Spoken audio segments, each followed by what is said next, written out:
Welcome to another PureRead audiobook. It's wonderful to have you with us. Before we get started, please like and subscribe to our channel and share it with friends. Supporting us in this simple and easy way ensures we can continue adding more delightful audiobooks for your listening enjoyment. The following story is copyrighted PureRead Limited, the home of books you can trust. Now, sit back, relax, and enjoy. The Story of Joseph, an Amish Romance by Grace Given. Chapter 1, Prologue. He who has no money is poor. He who has nothing but money is even poorer. Amish Proverb. Nothing can hold liquor as well as a bottle, so why not leave it there? These had been the words of Bishop Schrock, and Joseph agreed. It had made sense at the time, but only today he really understood why the bishop had said it.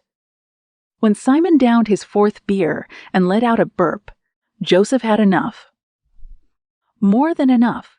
He pushed himself up from the table in one swift move, causing his chair to fall backward. His blonde curls swept through the air while he shook his finger in Simon's face. Stop this rushing around. Stop it. Joseph was known for his gentleness, but today there was no sign of meekness left in the slender young Amish man in his blue coveralls. Not anymore. His brown eyes flashed as he stared at the scene before him. Empty beer bottles were strewn over the table, cigarette butts in overflowing ashtrays, and his beloved brothers slouched on chairs with empty stares in various places of the bar. The Englishers seemed equally intoxicated, and above all, there was the incessant pounding sound of drums and guitars that some claimed to be music, but in reality only served to drain the brain of any sense of normalcy. It was truly Bermlick.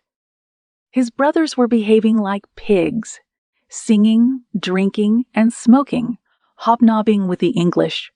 Only young Benjamin was still at home. Joseph shook his head in dismay. This was no Rumspringa. This was nothing more than open rebellion.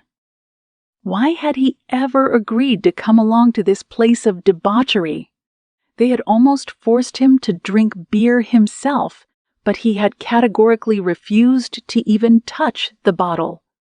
"We'll go to a place of joy," Simon said. "2 months ago you turned 17. Consider this our belated birthday gift to you." "It's part of your education," his brother Gath had cackled. "After all, it's not against the Ordnung, for we are not baptized." "But you, on the other hand," Simon had continued, "will be baptized next week, so you need to have tasted the joys of life outside the community, even if only just once." And so they had practically forced him to come along. Joseph had finally agreed, no doubt through some warped sense of loyalty on his part, but now he regretted it. He should have known better. The place of joy they had talked about was no place of joy at all, but a busy, smoke-filled bar with the dubious name of the Drunken Duck. Simon burped again as he wiped the foam off his mouth with his sleeve and rocked along with a new song that started on the jukebox. Oh, Lord, it's hard to be humble when you're perfect in every way. I can't wait to look in the mirror. I get better looking each day. What are you talking about, little brother? He glowered at Joseph. "We have loads of fun." He placed his empty beer mug on the table with a bang and leaned over with his bulky frame. Their noses almost touched. Joseph stepped backward as he smelled sweat and beer. Simon narrowed his eyes. "Afraid of beer, you little Boppli." Then he turned to Reuben, who was standing nearby with a cigarette dangling from his mouth. "Reuben Realtor here is getting religious on us again." Reuben was almost a head taller than Simon, but not nearly as muscled. Reuben had more brain than brawn, although after tonight Joseph wasn't so sure about that anymore. "What's the problem, Simon?" Reuben asked. Simon leaned back and sneered. That kid is just so holy. Dad should have called him Holy Joe.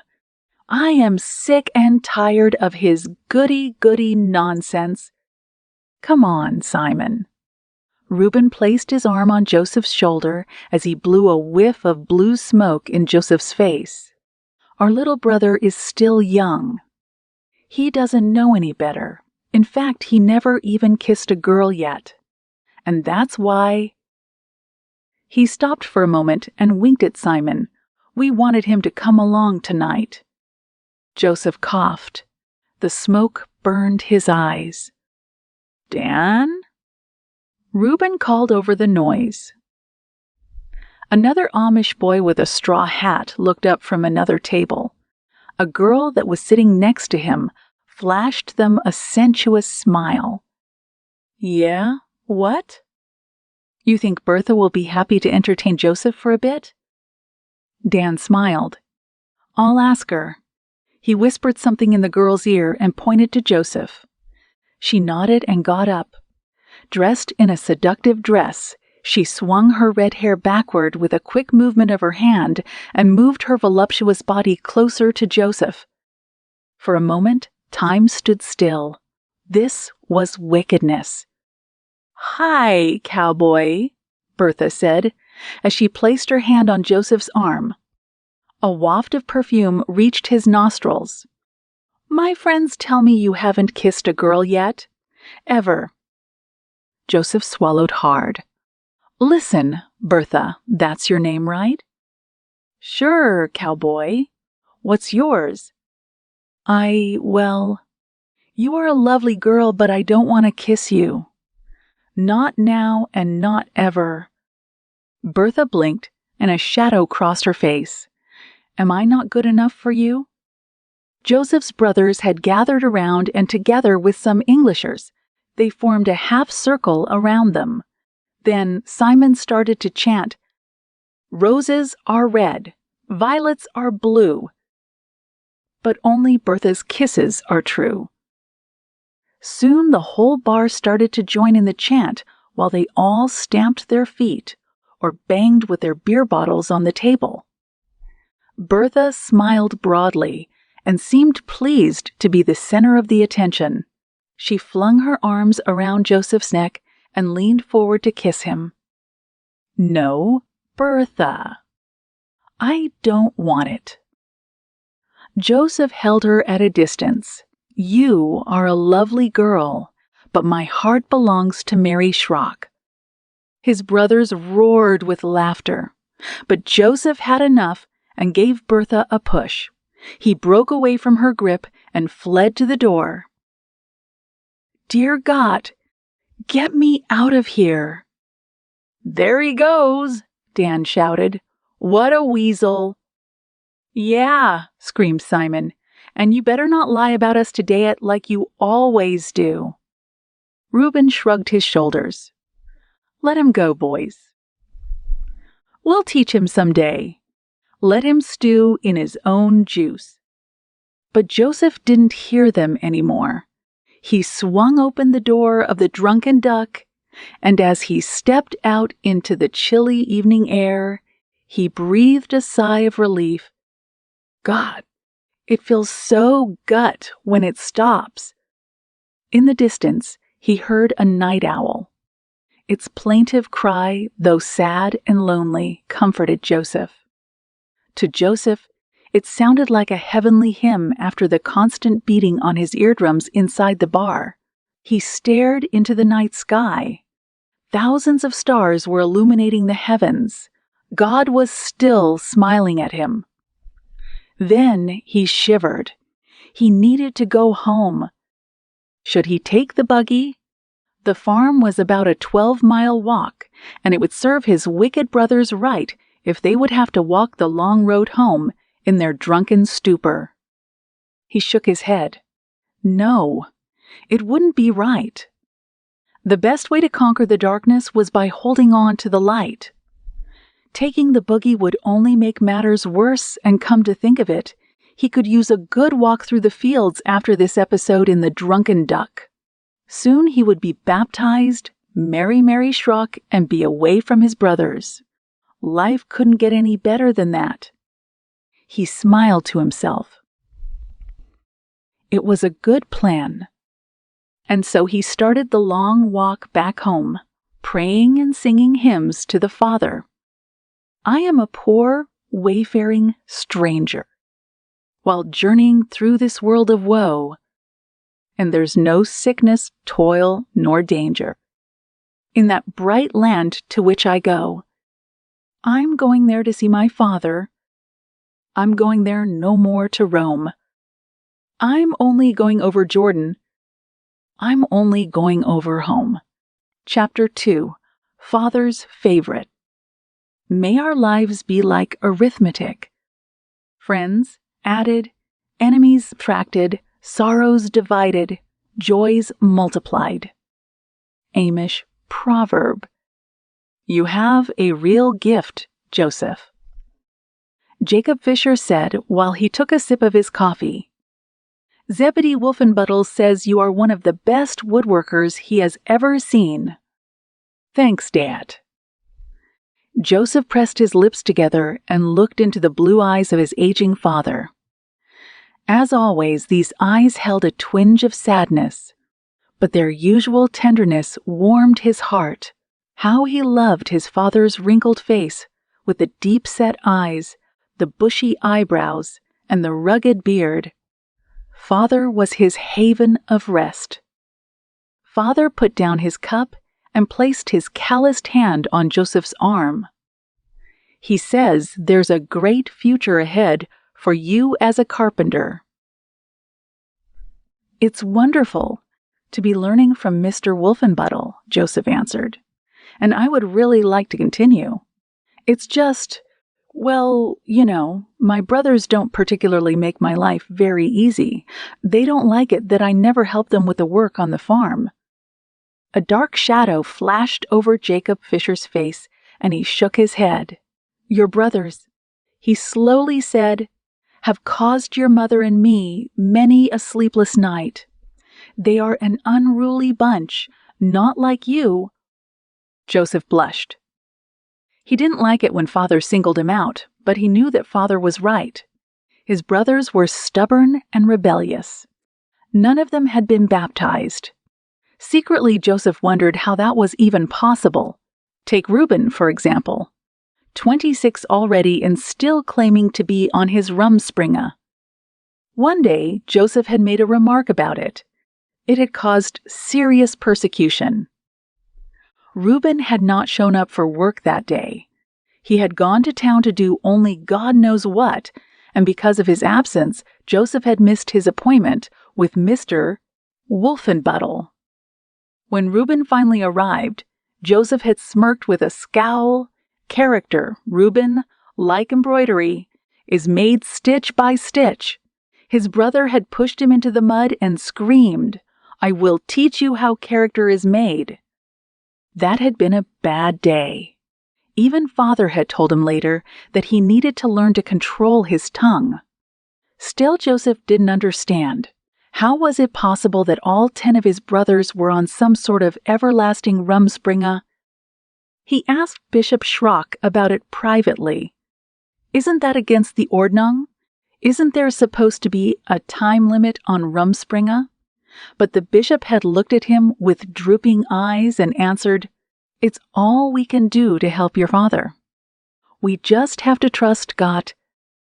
That Joseph understood. He loved God and wanted nothing more than to trust in God. But that was also the problem. He just couldn't understand why his brothers, or rather his half-brothers, didn't seem to have the same goals in life. For half-brothers they were. They were all sons of Jacob's first wife. No one had ever told Joseph the whole story, but apparently the last delivery, that was when Dan got born, had gone wrong. Jacob's first wife had died that day, leaving Jacob with no wife and 10 young children to raise. He had remarried almost immediately with Ruth. Then Joseph was born, and he had been Father's pet from the first day. Dat's spoiled little quiche mokdi washed. They had called him, although Joseph's little brother, Benjamin, who was now 8 years old, was a close second. On his 16th birthday, Father had even given Joseph his own horse, something that he had never done for any of the other brothers. He had named it Rainbow, and it had greatly increased their taunts. Why can't my brothers just accept me for who I am, Dat? Joseph sighed.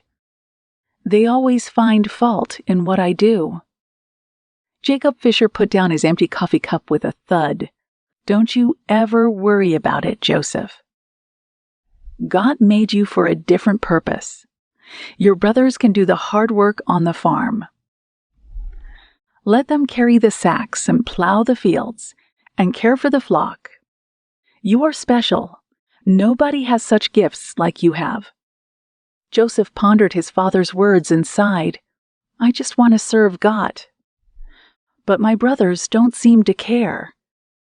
Jacob fingered his beard as he looked at his beloved son. God's ways are not our ways, son. Your brothers will learn one day. Your mother and I are praying for it every day.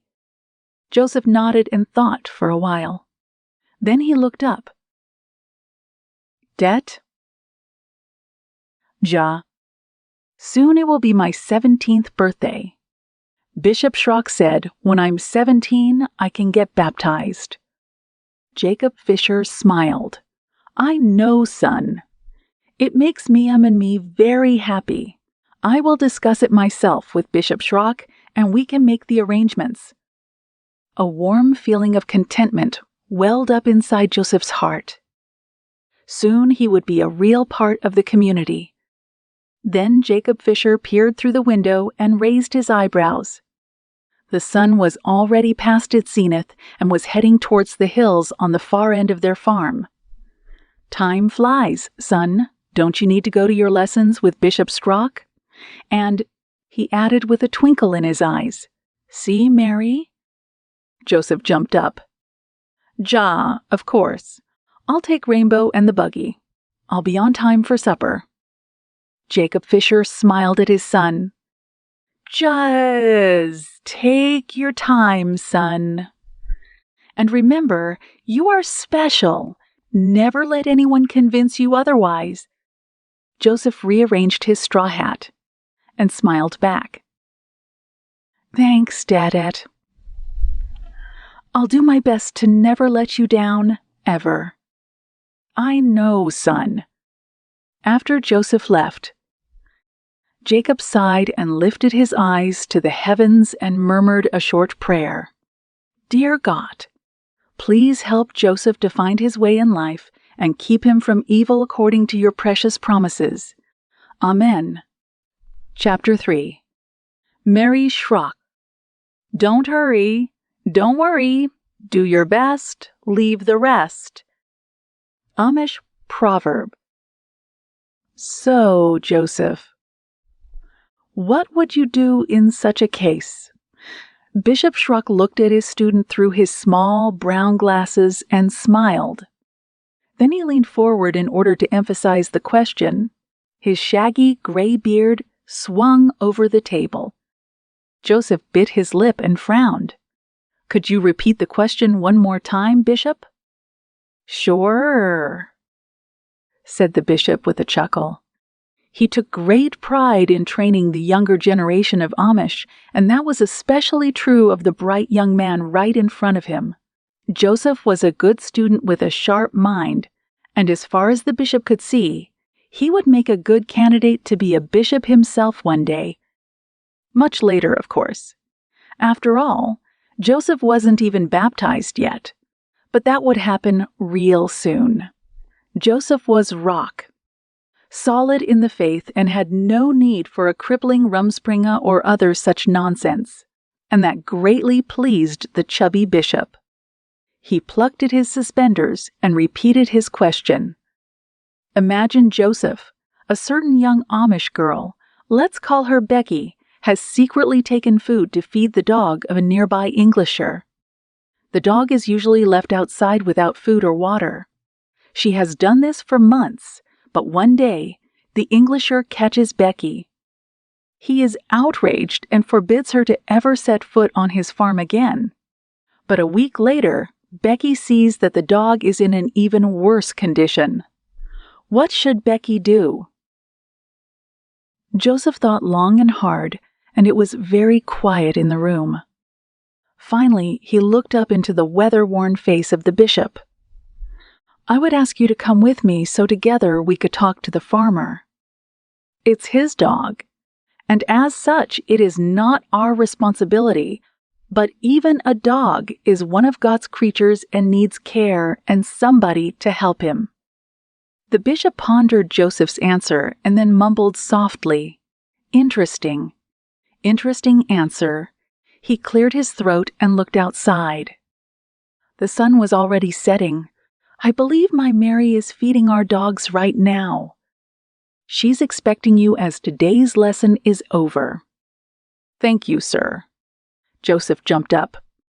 There was a wide grin on his face. He liked studying with the bishop, but his visits with Mary were something else. They were the highlight of his week. "You can stay for dinner, Joseph." The bishop still called out after him, but Joseph didn't hear it anymore as he ran to look for Mary. Joseph found Mary at the back of the farm. She had just finished feeding the 2 chocolate Labradors of the Schrock farm, and the happy animals wagged their tails as they were vying for her attention. "Joseph," Mary's face lit up as she saw him coming. Joseph's heart skipped a beat. It always did when he came near this angel from God. She was wearing a blue dress with a white apron, and her reddish hair shone through her soft cap with the special pleating that Joseph liked so much. But most of all, he liked Mary's hazel brown eyes. He secretly compared her eyes to the precious stones in heaven that he read about in God's book, for how could anything be more beautiful than Mary's eyes? If he could just sink into these mysterious pools of trust and inner strength, he would gladly do so. "How was your lesson with my Dayette?" Mary asked as Joseph came close. "It was nice," Joseph answered, "but I don't want to talk about my lessons now. Are you free to walk through the fields a bit? I want to talk to you about something." "You do." Mary's eyes shone. "Well, all my chores are done. I knew you'd be coming, so I got them done early." She wiped her hands on a cloth and then said with a twinkle in her eyes, "Ready, Joseph Fisher. Take me on a tour of my Dayette's farm. Or shall we go to our favorite spot on the hill? We've got about half an hour before dinner." "The hill," smiled Joseph. Soon they were walking along a small, winding path that was leading up to a hill that towered high above the farm and was covered with majestic oak trees. On the top, the view was magnificent. From there, you could see far and wide into the valley, and on a clear day, Joseph could even spot his father's farm. They had spent much time there together, and it had become Mary's favorite prayer spot. But today they had not much time since the sun was already setting behind the mountains in the distance. The 2 dogs were chasing each other through the fields and seemed pleased with the unexpected outing. "What did you want to talk about, Joseph?" Mary asked when they arrived at the top. Joseph needed to catch his breath. He puffed. "I talked to my dad about my baptism. It's going to happen soon. You know, in 2 weeks it's my birthday, and my dad always said I could get baptized after I am 17. He is going to talk to your dad to arrange the date for my baptism." "That's wonderful!" Mary exclaimed, while she lifted her hands in the air. "Does that mean that as soon as I get baptized too, we can get married?" Of course, Mary knew the answer to that question, but Joseph figured Mary wanted to hear it said loud and clear, and he understood. It just felt so good to talk about these things. "Yes."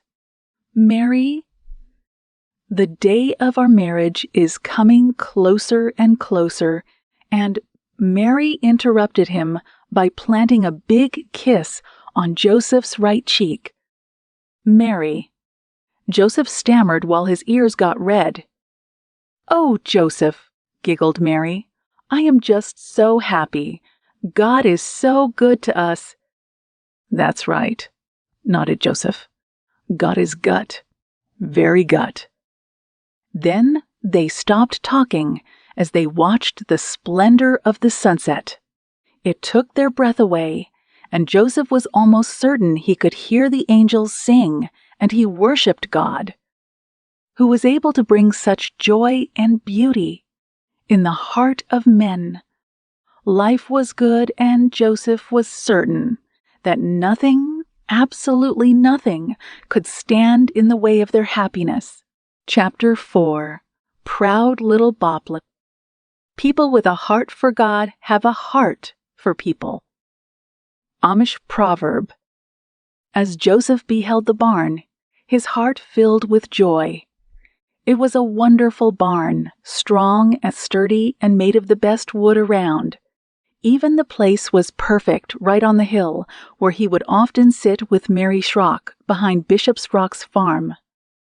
It was an impressive barn as it towered high above the oak trees, and the birds of the air swarmed in and out from under the roof. But when had they built it? It had not been there before, and Joseph couldn't remember how it had gotten there. He vaguely sensed he was somehow responsible and had built it. Not alone, of course, and he remembered some of the people that had helped him. He could still see their faces in a haze, although he couldn't tell who they were. As a woodworker, Joseph admired the work. How well it was made. He walked up to the side and gently caressed the wooden planks.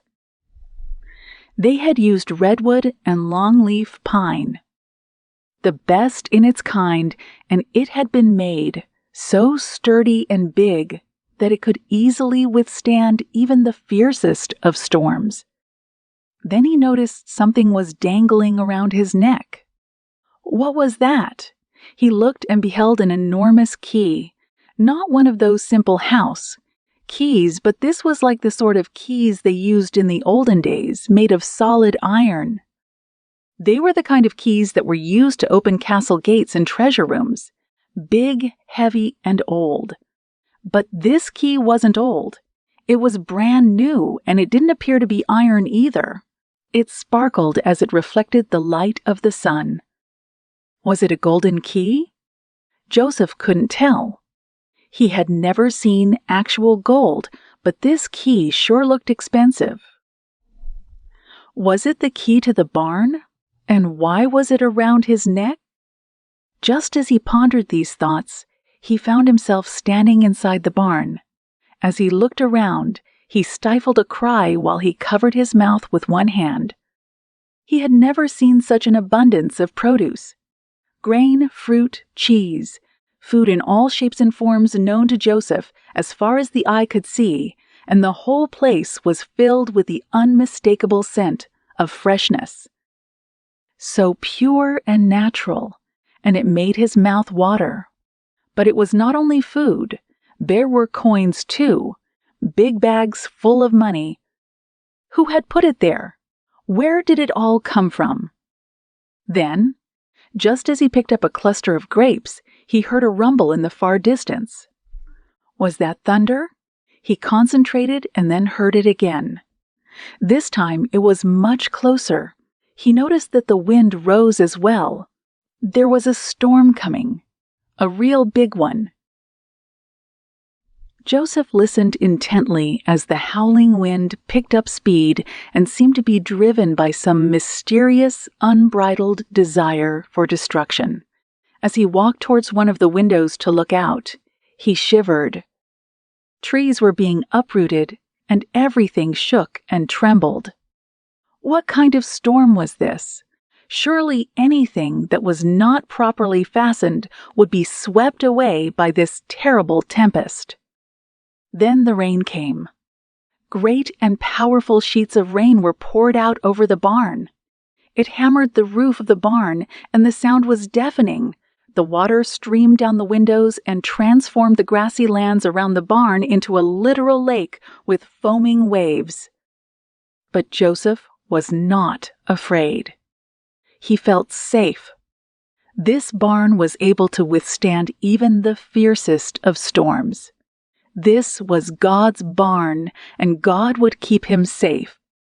Suddenly, Joseph found himself standing outside, in front of the barn.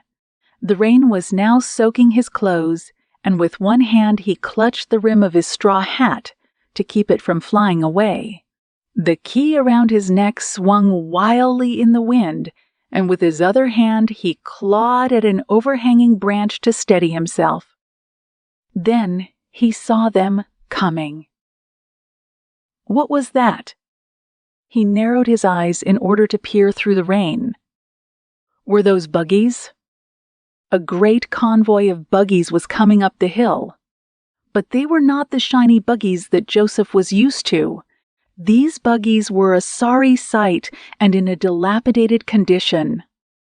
They seemed rickety and old, and the horses that were pulling them were skinny and tired.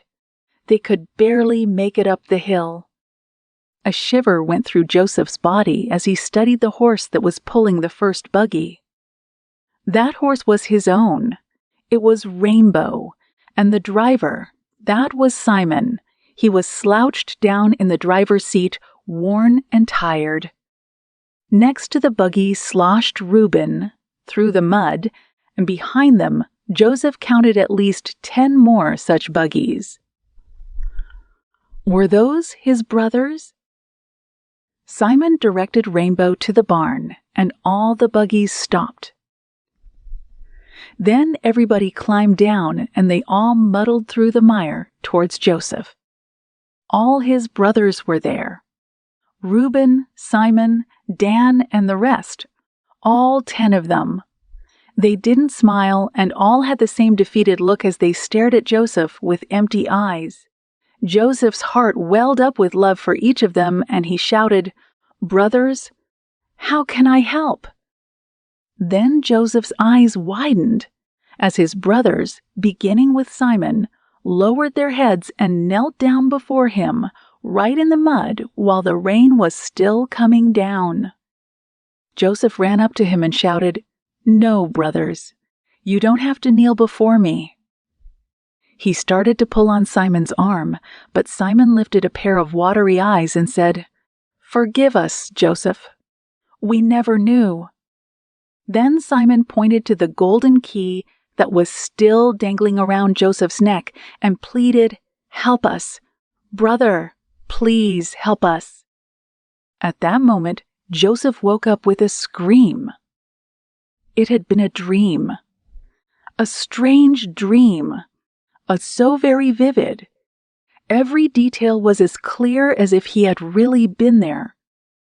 As Joseph recalled seeing his brothers with those sad expressions on their worn and tired faces, and how they threw themselves in the mud before him, an overwhelming sadness overcame him, and tears stung his eyes. "God, what are you trying to tell me?" Joseph knelt down before his bed. He needed to pour out his heart to the Heavenly Father. What was the meaning of this dream? Did it even have a meaning? Right then there was a knock on his door, and it shook him out of his reverie. "Joseph, breakfast time." Father always knocked on the door when breakfast was ready. Time for family devotion and prepare for the many chores and duties of the new day. Joseph got up from his knees and got dressed. No more time for his musings. He tried to shake off the effects of the strange dream, but he could not. It had been too real and too intense. Minutes later, he sat down at his customary place at the table. His brothers had already started eating. "Couldn't wait for you, lazy Boppli," Simon scorned with his mouth full of bread. "We already prayed." Joseph remembered how that same Simon, who was now mocking him, had been kneeling down in the mud before him in the dream.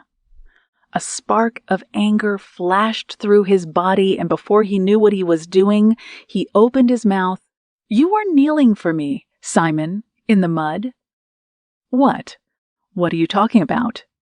Simon's eyes became big. There was no way back now. He had to tell his dream. "Dayet, I had a dream. A very strange dream. Can I tell it?" "Sure, Joseph. Tell us your dream. It may be that God gave you wisdom in the night." And so Joseph shared his dream. He didn't skip anything, and at first his brothers laughed and mocked the vision. They cracked jokes about the barn and that stupid golden key around Joseph's neck. But when he came to the part of the brothers kneeling down in the mud, it became very still. The silence was almost eerie. Now they were no longer laughing. Finally, Reuben spoke up. "You proud little Boppli, just eat your food. You have too big an appetite for appreciation. You really think we would ever bow down to you?" Joseph swallowed hard. I am just telling you my dream. I didn't make it up. I am just sharing it." Mocked Dan. "Sharing your own inflated pride, you mean." Dan's words were harsh. His brothers were gnashing their teeth and their hands itched. Amish or not, they wanted to knock Joseph out. "Didn't Bishop Schrock teach you to always blow God's trumpet and never your own? You do nothing but spout out your own glory," Gas said while he wrinkled his nose. "When did you get to be religious?" Joseph fired back with a scowl. "Stop it!" Father's booming voice demanded silence. "We are Amish. We won't allow fighting." Then he turned to Joseph. "Joseph, we won't be hearing about your dreams anymore. Now let's eat in peace. We've got work to do." Joseph sighed. Some of his brothers still cast him angry glances, but Joseph just concentrated on his cereal and said nothing. It wasn't his fault he had those dreams. But God would vindicate him. Of that, he was certain. That afternoon, when Joseph had left on an errand, his brothers gathered together near the barn to discuss their little Boppli brother. "Brothers," said Simon, while he motioned with his hands for silence, "we need to teach our half-brother a lesson." "Yeah," murmured Dan. "He's not even our full brother, and he's working on our nerves. He's a proud little porcupine." The others murmured their agreement. "But what do we do?" questioned Reuben. "I am not sure yet," Simon answered while he wrinkled his nose. "Let's keep our eyes open and wait for a golden opportunity. We need to get him off his high horse." "Amen," all the others agreed. "Self-praise stinks. We need to deal with this Boppli." Chapter 5. A very gut plan. Hatred is an acid that does a great deal more damage to the vessel in which it is stored than the object on which it is poured. Unknown. The following Sunday was going to be the big day. Joseph would be joining the church. As was the custom, he had followed the obligatory period of 18 weeks of classes under the tutelage of Bishop Schrock and had successfully studied the beliefs of the Amish and the local Ordnung. "You are ready for baptism," Bishop Schrock had said with a smile after they finished their last class. "After next week's sermon, we can baptize you." A deep sense of fulfillment welled up inside Joseph's heart, and after the bishop had excused him, he ran to Mary. She had clapped her hands for joy after she heard the news. "Oh, Joseph, our dreams are about to become a reality." Joseph nodded, and his heart skipped a beat when he beheld Mary, the girl that was soon going to be his wife. Of all men on earth, He surely was the most blessed.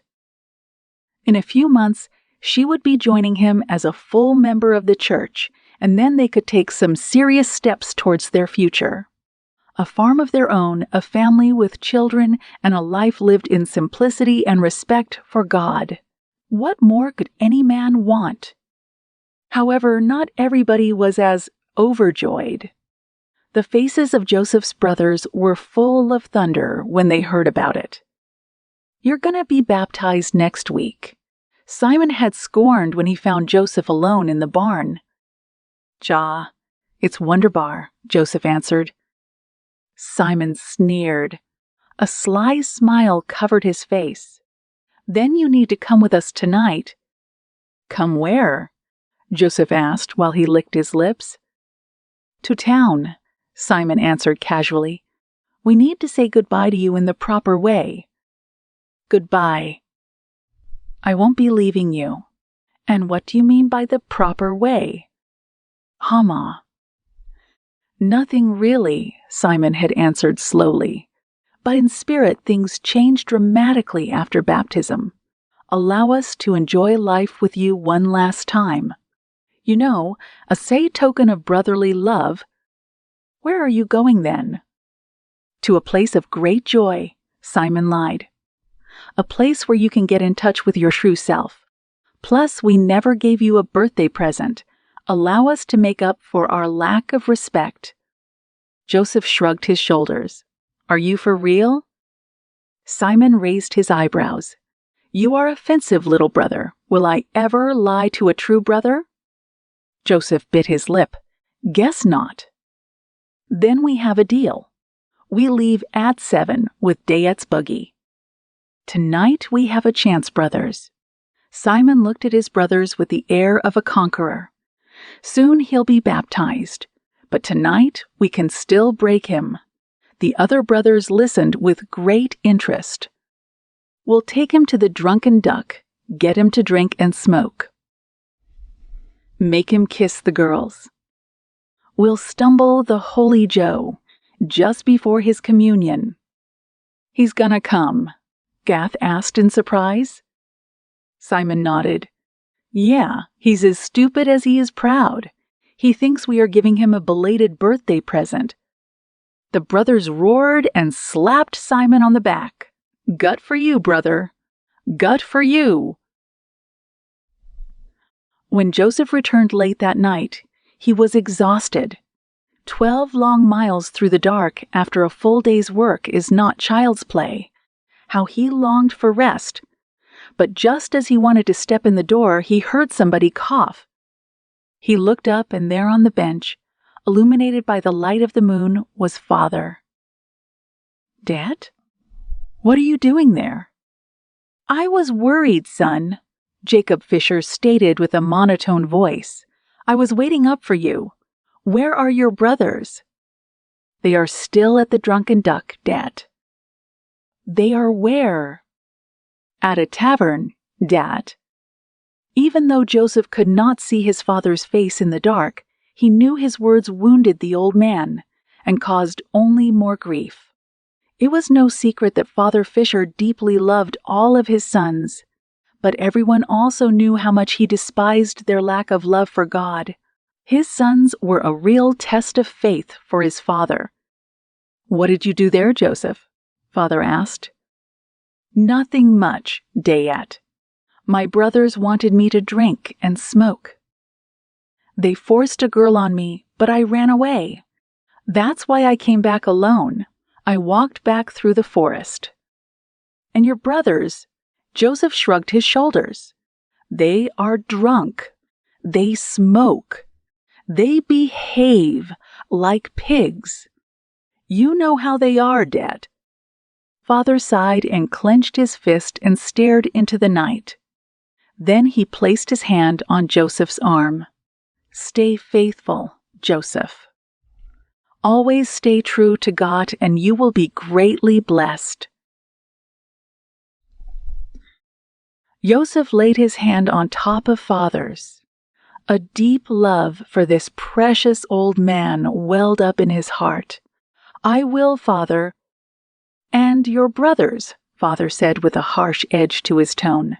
They are going to get punished, Rumspringa or not.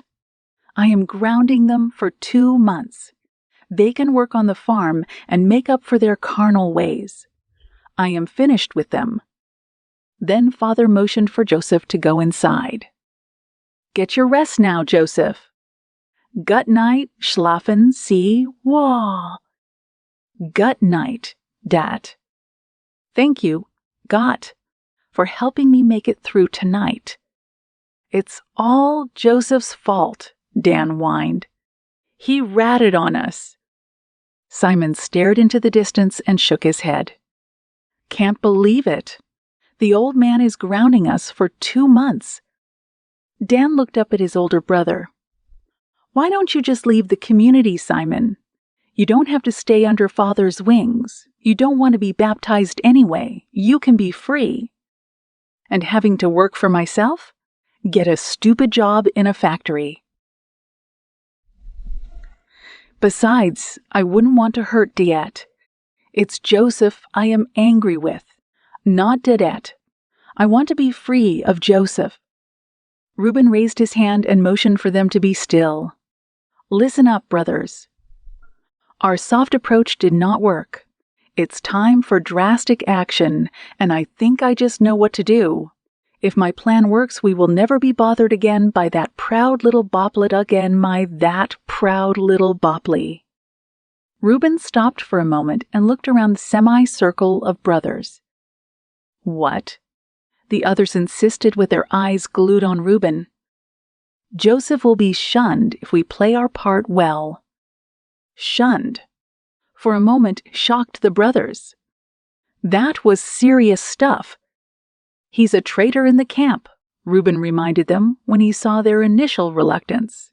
He's going to be our downfall one day. He is, brothers, Simon agreed. We need to listen to Reuben's plan. Then the brothers got all excited and started to shout their approval. Tell us, Reuben. Tell us the plan. Reuben smiled. His plan was good, and as long as they were careful, it would work. All right, listen up, boys. This is the plan. We need to wait till after Joseph's baptism for this to work, and then we'll strike. I was thinking of taking Simon and Dan, and then he lowered his voice and started to unfold his plans for the fall of Joseph. When he was done, the faces of the brothers shone with satisfied glee, and they nodded. This is a gut plan, Gath chuckled, a very gut plan. Chapter 6, Baptized. God won't lead you where His grace can't keep you. Amish proverb. Then will you renounce the devil? Bishop Schrock asked while he intently looked at Joseph and was holding him by the arm. On the other side of Joseph stood Aaron Haller, one of the deacons of the community, who was holding his other arm. Yes. Yes, Joseph almost shouted it out. I renounce the devil and all that belongs to him. They were standing in the shallow part of the lake, and on the shore, the rest of the community were singing a hymn. Thine only be the glory, O Lord, likeness, all might and power, that we praise Thee in our assembly and feel grateful every hour. With all our hearts we pray, wilt Thou be with us every day. Through Christ our Lord. Amen. This was Joseph's day. As he was standing in the water to make his full commitment to God, his heart was bursting with joy and thanksgiving. This was the day he had been eagerly waiting for. Only his marriage with Mary was still lacking, but that too would happen soon, and then his life would be complete. What a glorious day God had chosen for this baptism! The heavens were almost completely blue, with just a few puffy white clouds that served to accentuate the majesty of God's creation, and the sun sparkled on the soft waves of the lake. As Joseph looked into the eyes of Bishop Schrock, He imagined what it would be like to have to face Jesus himself. Oh God, you are so gut. And the world? Bishop Schrock continued. Do you renounce the world too in all of its forms and with all of its pleasures? I do. I wholeheartedly do. Then Bishop Schrock said, Do I baptize you in the name of the Father, the Son, and the Holy Ghost? At the same time, he and Deacon Holler pushed Joseph backward and dunked him in the lake.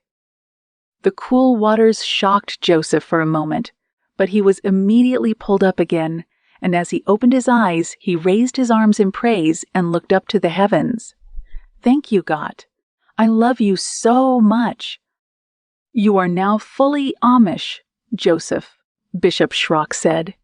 He grabbed both of Joseph's hands and squeezed them affectionately. Then he spoke barely audible. Welcome to the church, Joseph. Welcome. But it's raining tonight, protested Simon in a whisper while he looked out through the small window of the barn behind their farm. We're going to get wet. Reuben and Dan stood lurking in the shadow and called Simon back in hushed tones. Come on, Simon, Dan said with a scowl.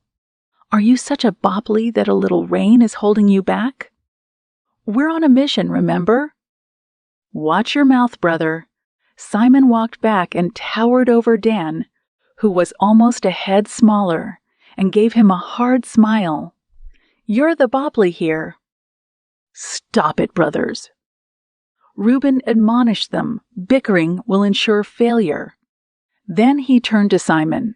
Sorry, Simon, but it has to be done tonight. The rain is our friend. There's no moon, so we'll not be spotted. Simon grumbled something under his breath, but reluctantly agreed. Dan? Asked Reuben. You've got Joseph's handkerchief? Dan nodded. I snuck into his room this afternoon. It's right here. He pointed with a satisfied grin to the pocket of his coverall. Then there's no stopping us. Remember, brothers, don't make a sound, not even a peep. The brothers nodded at each other. Now it was getting serious. Simon bit his lip and twitched his eye. They really couldn't be caught. Reuben pushed the handle of the barn door, and it opened without a sound. There was only the noise of the pattering raindrops as Reuben stuck his head outside. The rain was harder than he had expected. It felt cool and wet, but at least the night was pitch dark. Then he stepped out and motioned for the others to follow. Dayet and Mamarm are sleeping, he whispered. Once we are on the main road, it will be easy sailing until we get to the farm of the Schrocks. Dan and Simon followed, and so the three figures with their dark motives moved stealthily through the blackness of night and soon disappeared out of sight. Chapter 7. Thief. To mistreat God's creation is to offend the Creator. Unknown.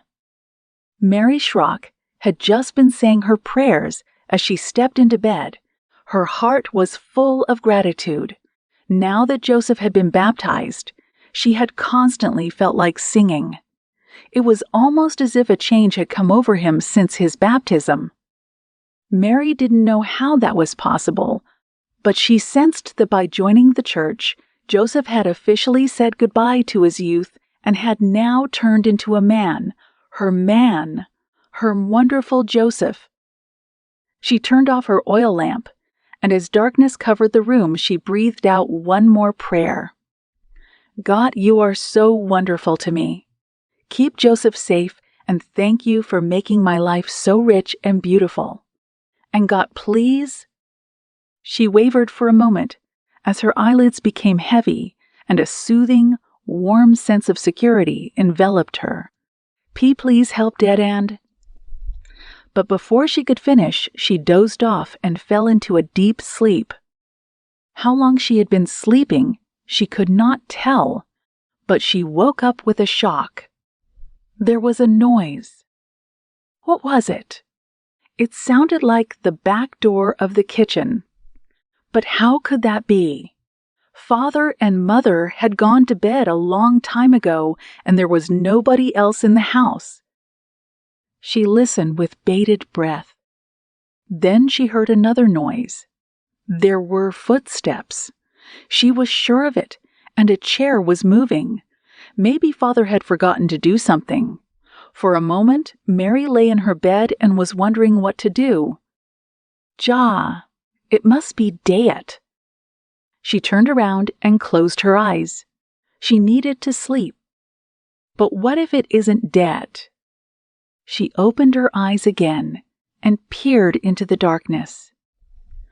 Maybe she should get up and see.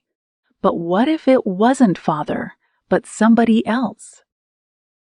What if it was a burglar? Come on, don't be a scaredy cat. Mary pulled her bed, quilt away, and stepped onto the wooden floor and lit the oil lamp. The light had seemed so comforting earlier that evening, but it now cast eerie shadows through the room, and Mary shivered. She walked up to the door and pulled on the handle. It creaked, and Mary froze. She listened again.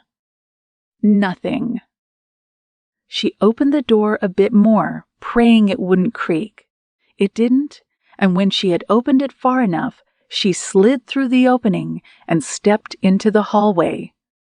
There was no moon, and the hallway was dark, except for the light that came from the oil lamp in her hand. The door to Father's room was closed. Dare she open it to look inside? Then she heard a muffled voice whispering something. It came from the kitchen on the end of the hallway, and she felt a gust of wind that caressed her cheeks. The kitchen door was open. Her heart pounded in her chest. That wasn't Father there in the kitchen. There was somebody else, or maybe even a couple of somebodies. God help us. There was only one thing to do. With a fluttering feeling in her chest, she opened the door to the room of her parents and snuck inside. Both her parents were snoring. Dayet. Wake up. Mary walked over to the bed and started to pull on her father's arm. There's somebody in the kitchen. What's the matter? He opened his eyes, but was still very far away. Dayet, there's somebody in the kitchen. Wake up. Huh. Now he was fully awake. What do you mean, Mary? Mother woke up too now. Her face was wrinkled with fear. What do you mean? Are there burglars?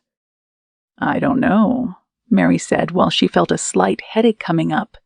But there's noise, and I heard a whisper as well. Father was now out of bed. Let's pray, he said. He didn't wait for Mother's approval, but started praying. God, please keep us safe. In the name of your Son, Jesus Christ. Then he walked with uncertain steps to the door and opened it. He listened for some time but didn't hear anything. Let's go and see the kitchen, Mary, he finally said. They stepped into the hallway and Mary lit the way with her oil lamp. Mother stayed behind as she lacked the courage and pulled the covers over her head. Step by step, Bishop Schrock and his daughter moved towards the kitchen. As they came closer, they could clearly feel the wind blowing. The outside door is open, the bishop whispered to Mary. I know, Mary whispered back. The kitchen door to the hallway was open. Bishop Schrock was breathing heavily as he stopped in front of the door. For a moment, he stopped and then moved his head slightly around the doorpost to peek inside. He kept the rest of his body tucked away in the safety of the hallway. Give me the lamp, Mary, he ordered with a low voice. Mary handed him the lamp, and the bishop lifted it high above his head. The light illuminated the room. Bishop Schrock gasped. All the drawers of the kitchen cabinet that was used to keep his books and papers were opened, and papers were strewn all over the floor. "What is this?" he stammered. Then Mary entered as well. The door to the outside was indeed open, and the curtains were whipped by the wind that blew in from the outside. Mary shivered again as the rainy wind started to play with her nightgown, and she noticed how cold her feet had become. For a moment, father and daughter stared into each other's eyes.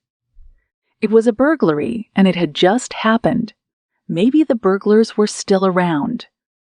A heavy feeling formed in Mary's stomach. Somebody had violated their place. But why? "Dotette, who would want to burglarize our place?" she cried. "We have no earthly treasures." Bishop Schrock shook his head. "I don't know, Mary. I don't know." Then Mary's eyes fell on a piece of cloth near the door. "What is that, Dayet?" She pointed to it. Bishop Schrock knelt down and examined it. Then all the blood seemed to drain from his face as he became white as a ghost. "I know this handkerchief. It belongs to Joseph." It was as if the floor opened under Mary's feet. Everything started to turn, and she grabbed a chair as to not fall over. "Joseph! You think Joseph came here, but Dadet?" Bishop Schrock shook his head. "I don't know, Mary. It seems the burglar or burglars were especially interested in my writings and my books, and—" His bony hands slid over the books that were still there. Then he shook his head.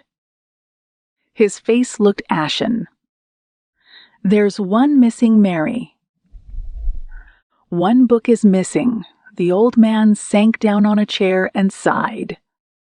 "What is it, Dat?" Mary urged her father. "The Dordrecht Confession of Faith is missing. It's the very book that Joseph loved the best. He always wanted to study it." Mary stared at her father. She just couldn't. No one believed that Joseph had anything to do with this. "Joseph, no, Dayet. That can't be. Why would he do such a thing? He could just read it here.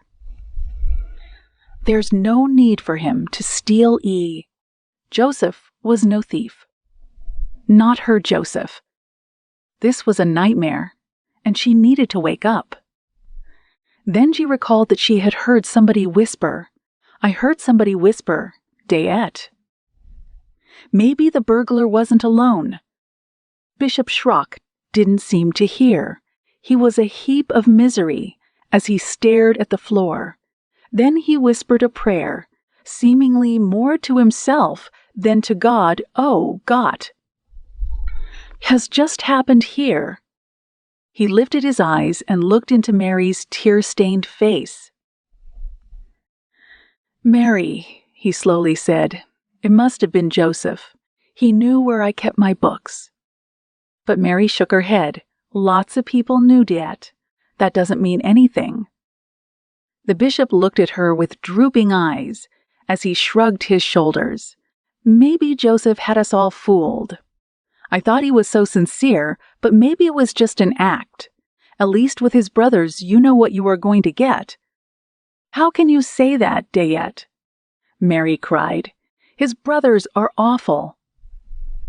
I don't believe Joseph is a thief. He just can't be." Bishop Schrock shook his head. "I don't know what to believe anymore, my daughter." "I really don't know." He let out a sigh and sank down on a kitchen chair. Chapter 8, Shunned.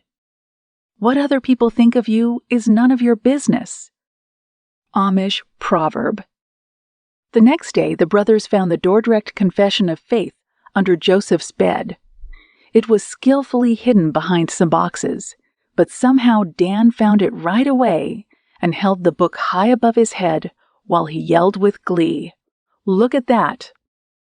The proof!" Joseph was beside himself when he was confronted with the evidence of his so-called crime. "But I am innocent. I am innocent. I didn't steal anything," he pleaded. Why would I break into Bishop Schrock's house and steal that book? It doesn't make any sense. But his brothers just laughed.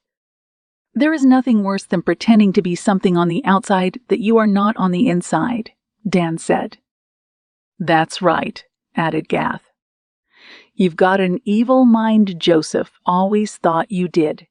Then Reuben rubbed more salt in his wounds. People who stray away from the straight and narrow do irrational things. Thieves are never reasonable. Ja, piped up Dan again. Maybe stealing gave you a sense of power. But who cares? The point is that you are a thief and thieves. Get shunned, added Simon. Joseph got white in the face. Shunned.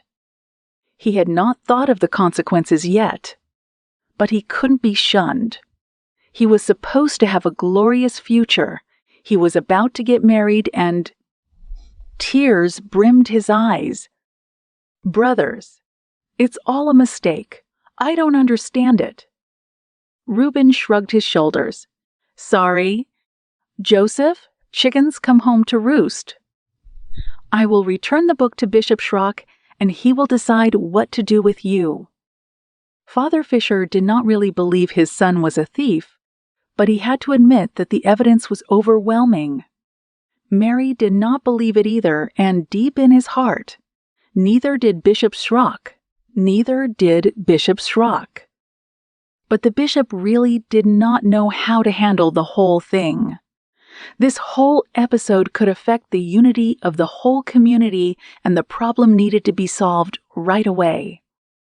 The deacons were outraged when they heard about it, and did not seem to need further proof.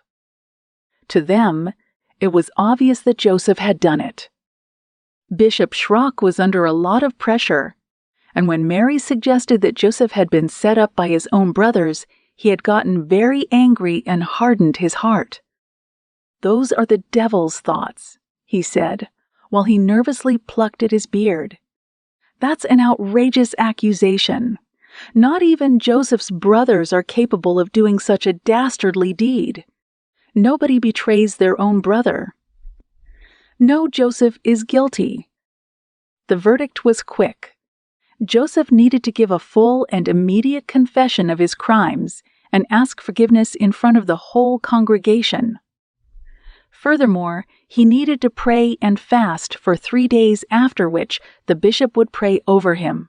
Finally, he needed to enroll in special studies again. But Joseph didn't confess. He refused. When he heard the verdict, he just shook his head and told Mary, "How can I confess to something I didn't do? God is my witness and my conscience is clear. Here I stand, I can do no other." They both knew what that would mean. He would be excommunicated. The only thing that still cheered Joseph's heart was Mary's faith in him. "I don't believe you are a thief, Joseph," she told him. "We need to be strong and trust God."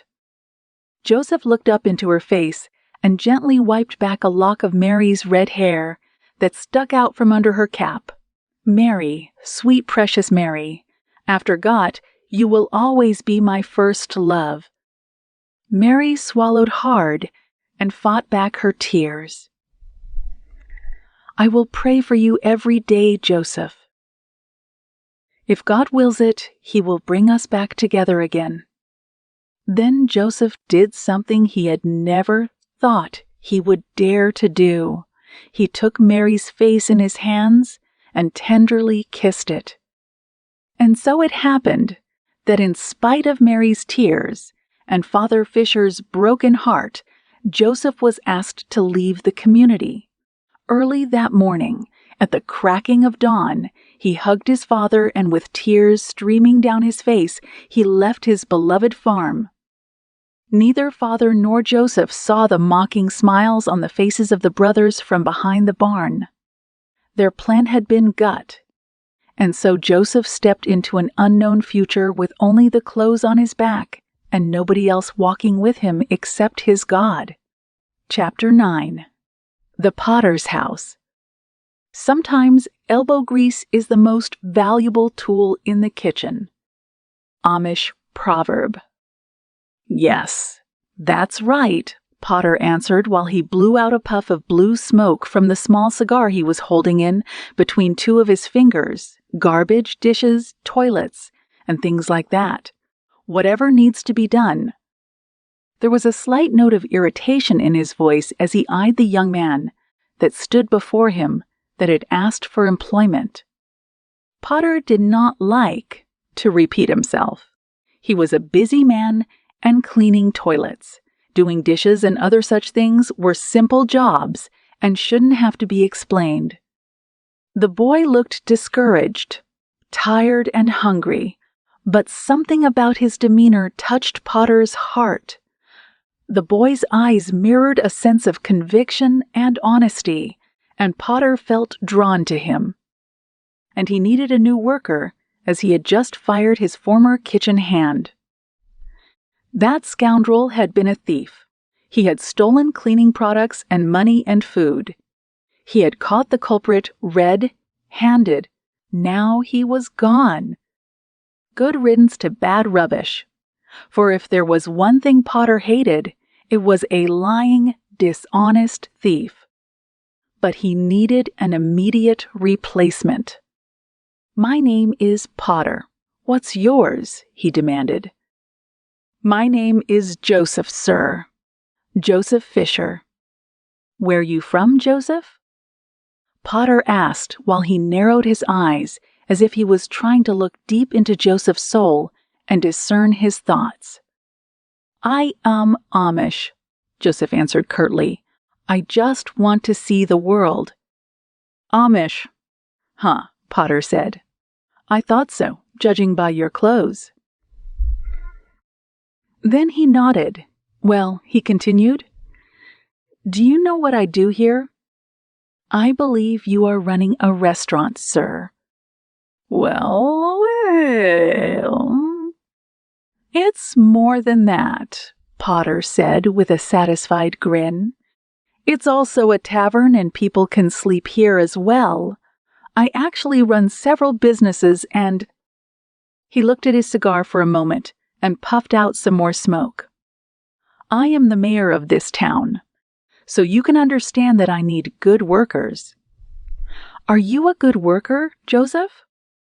"I believe I am, sir," Joseph answered without hesitation. Potter stared for a while at Joseph and then shrugged his shoulders. Yeah, that's what everyone always says. But time will tell. And are you honest?" Joseph looked up into the brown eyes of Potter and studied the man. Potter was a chubby fellow, and not nearly as tall as Joseph's father, and Joseph suspected that the neatly trimmed hair that fell in a soft wave over his forehead was not his real hair, but a wig of some kind. But the enormous bushy mustache that almost covered both of his lips was certainly real, and Joseph wondered how the man would keep the hairy thing out of his food. Nevertheless, one thing was certain: the man had authority. He clearly was the boss, and didn't seem like a man you wanted to cross. "As God is my witness, sir, I would like to think that I'm an honest man," he answered. "We don't care much for religion here." Potter raised his eyebrows. "Are you one of those fanatics that is going to preach to us about heaven and hell?" "No, Mr. Potter. I will just do the work and I won't cut corners." Potter smiled. "Well, you do seem like a good lad. Tell me, where are you staying?" "Nowhere, sir. I just arrived." Potter frowned. "Well, Joseph, as I said, I am a busy man, so in this place it's actually my wife that's running the show. She's in charge of the workers. We'll have to see if she likes you."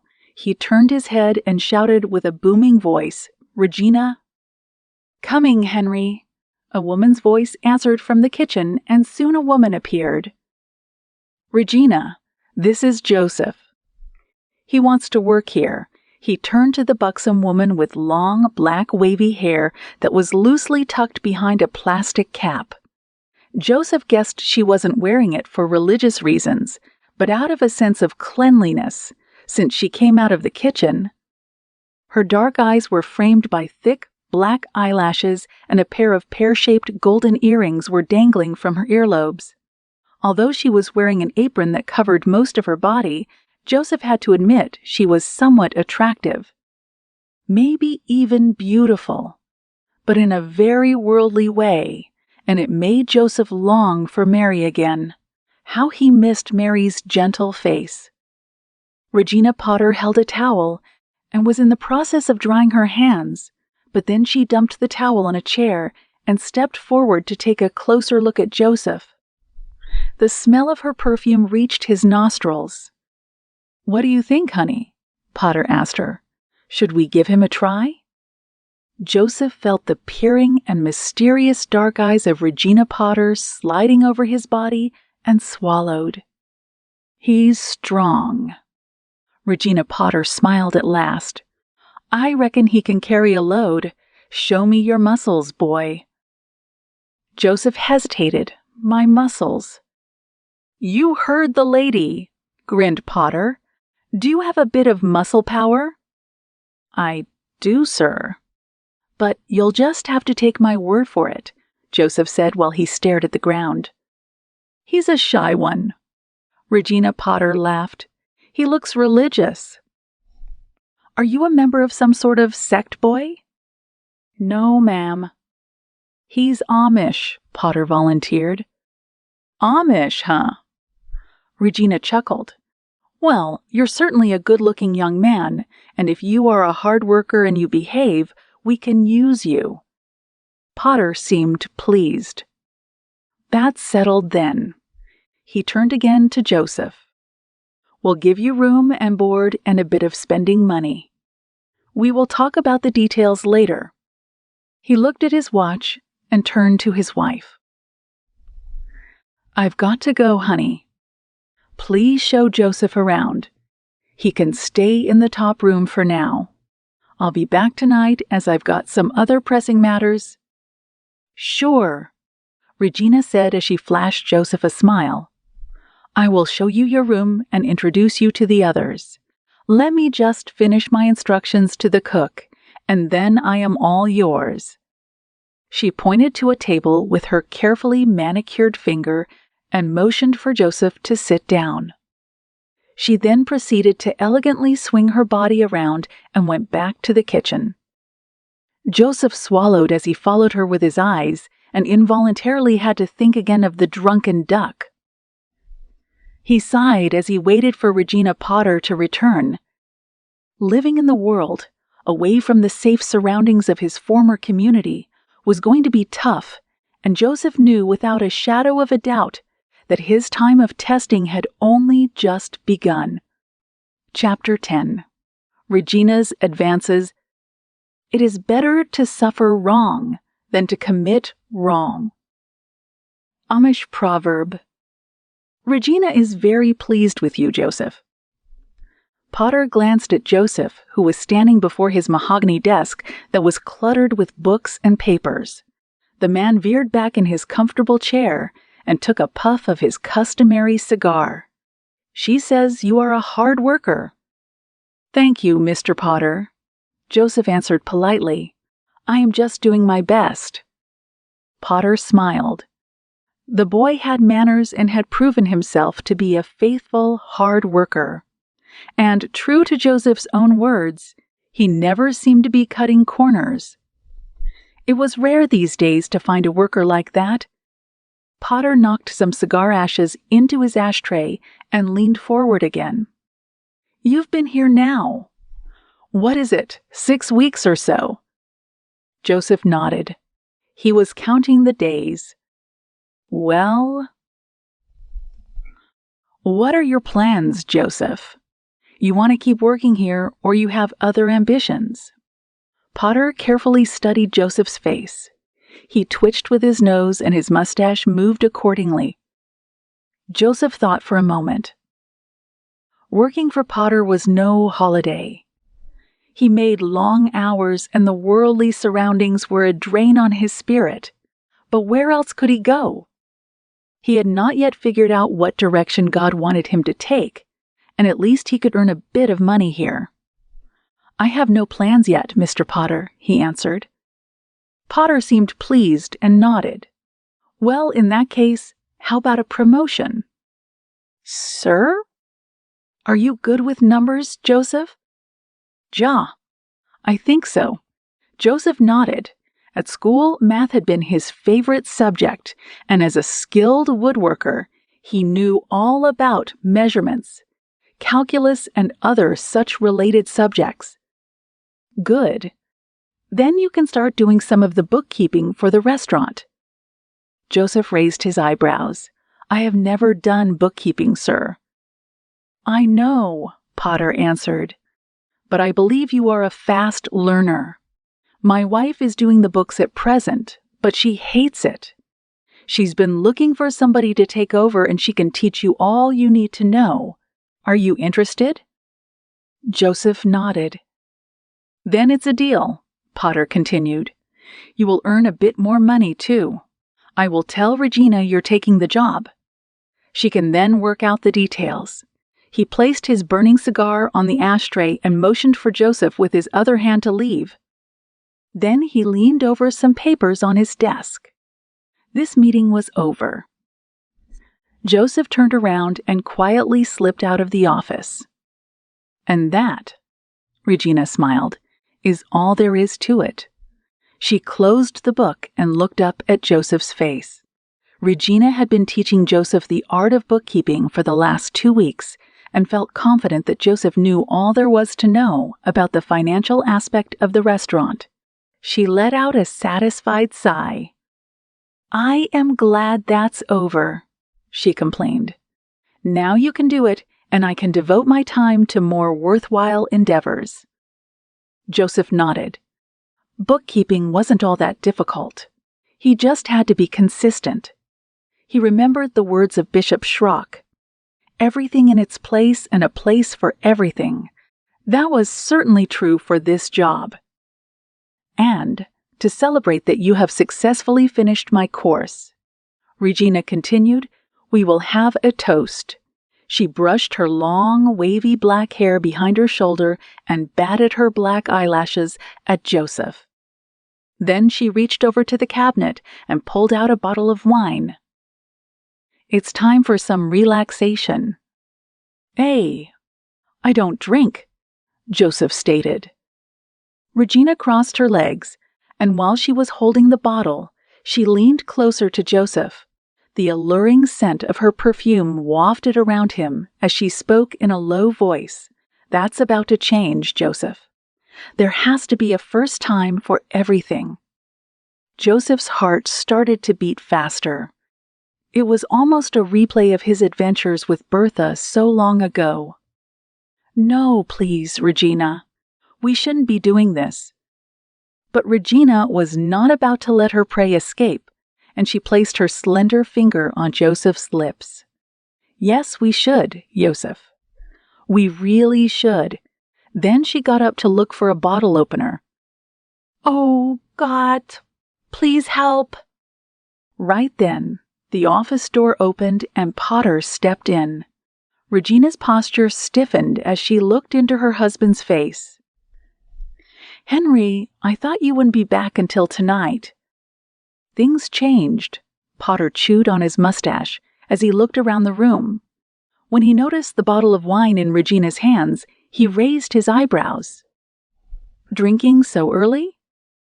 Regina broke out into a big smile. "Joseph has passed my tutelage. We were just going to raise a glass to celebrate.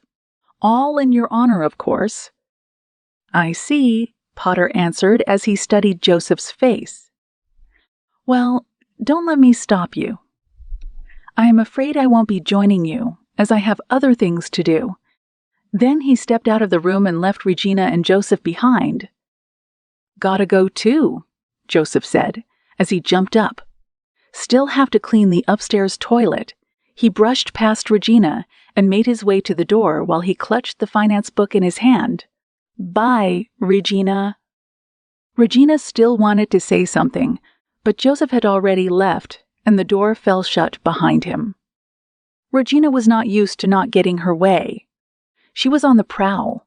She had her eyes set on that nice young Amish man, and she wasn't going to stop until she had won him over. And she was sure that Joseph secretly liked her, too. After all, she was attractive, and she had yet to find a man who could resist her charms. Joseph was just playing hard to get, but she understood. It only made the game more fun. And so she carefully planned her next move. On Monday, Potter would be gone for the day, and since the restaurant was closed that day, and the other workers were gone, she figured it was the perfect day to make her move. At lunchtime, she called Joseph. "Joseph, would you come to my room in an hour? We need to go over a few things." Joseph frowned. "Why, Regina?" "Why? Are you asking why? I am your boss, for crying out loud. Just bring the finance book." Joseph nodded and bit his lower lip. "Sorry, Regina. Of course I will come." And so it happened that Joseph knocked on the door of Regina and Potter's bedroom at the appointed time with the finance book under his arm. "Come in, Joseph," Regina sang in a sultry voice. Joseph hesitated and then opened the door. As he stepped inside, he gulped. Regina lay sprawled out over the bed. Her mouth was slightly opened as she peered up at him with an inviting smile that should have been reserved only for Mr. Potter. The shape of her body was enhanced by a tight-fitting, dark dress. "Hello, Joseph." She motioned for him to sit on the bed. I brought the finance book." "Never mind those finances." Regina's eyes beheld Joseph's body. "I've got another matter with you to discuss." "What's that, Regina?" "I am not sure if this is right." "Sit with me. And of course this is right." Regina ordered as she moved a bit to the side of the bed to make more room for Joseph. But Joseph didn't move. He stared into the seductive dark eyes of Regina and stood his ground. "Regina, please. You are on a slippery slope." Then he lowered his gaze and studied the carpet. Regina sat up. For a moment a flash of anger crossed her face. "What's wrong with you, Joseph?" "Nothing, Regina. I just came to do the finances." Joseph kept staring at the floor. Then she swung her legs over the edge of the bed and stepped onto the floor. She slowly moved in the direction of Joseph as a tiger ready for an attack on a meek little lamb. As she came closer, Joseph lifted up his eyes again and faced her dark eyes. His nose twitched as her perfumed body irritated his nostrils. Regina moved her head even closer. "You like my perfume?" "It's pure poison from Christian Dior." Joseph just blinked. "Please, Regina, don't." But Regina wasn't about to stop. She grabbed his hand and started to caress it with her scarlet fingernails. "Kiss me, Joseph. Lead me into the joyful world of the Amish." Then Joseph belted out a cry. "No, Regina, no, Regina, no. 1,000 times no." He jerked his hands away from Regina's, planted them in her stomach, and gave her a swift push. As soon as he had done it, he knew he was in big trouble. You don't just push your wife's boss in the stomach, but he had to do something. Regina slipped and fell over backward on the bed. She stammered, and for a moment it did not seem she understood what had just happened. Then a dark scowl came over her face, and as she wiped the hair away that was hanging in her face, she cursed with a loud voice. Joseph had never heard such a foul word and shuddered. "I can't do this." Joseph screamed at the fallen woman. "I will not touch the wife of my boss, and What's more, I belong to God. I don't love you. Adina, I love Mary Schrock, and I don't want to do the rutching around. What's love got to do with it? Regina barked back through clenched teeth. But you are finished, buddy. Then she jumped up from the bed and threw herself on Joseph and clawed at him with her long red fingernails. Joseph felt the skin of his cheek rip open and tasted blood. Regina, please. Let me go, as he tried to scramble away the shrew held onto the pocket of his pants. It ripped. All that stayed in Regina's hands was a piece of cloth and his handkerchief that had fallen out. But Joseph was free of her grip. He saw his chance and ran out the door. You're finished, stupid, religious Amish boy, Regina yelled after him, but Joseph didn't hear it anymore. He blindly ran to his own room and locked the door, after which he threw himself on his bed and cried, God, I am in trouble. Please help me. Chapter 11. Prison. Adversity reveals character. Prosperity hides it. Amish proverb, he tried to rape me, Henry. It was awful. Regina Potter sniffed and showed Potter the handkerchief that belonged to Joseph. He came to me in the afternoon when I was taking a nap. I was just trying to recover from my migraine and he just stormed in. Now the tears were flowing. Regina looked at her husband with mournful and drooping eyes. He had no regard for me, she sobbed. He just came in and forced himself on me.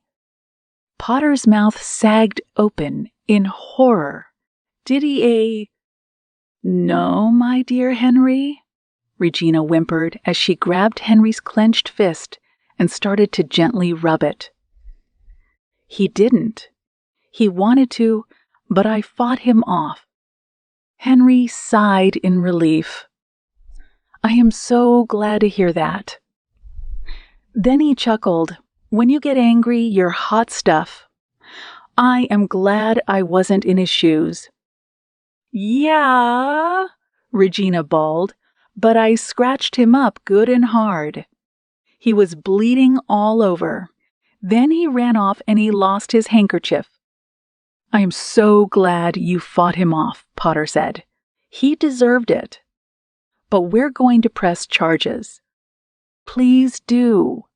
Regina looked at her strong and mighty husband and rested her head against his chest. I am so happy to know you are around. I wouldn't feel safe unless that Amish hypocrite is in jail. Yes, Potter said through clenched teeth. Jail's almost too good for him. But don't you worry, my gentle sweetheart. You're the mayor's wife, and you bet I know the right people to put that boy away for a long time. Regina dried her tears and forced a smile on her face.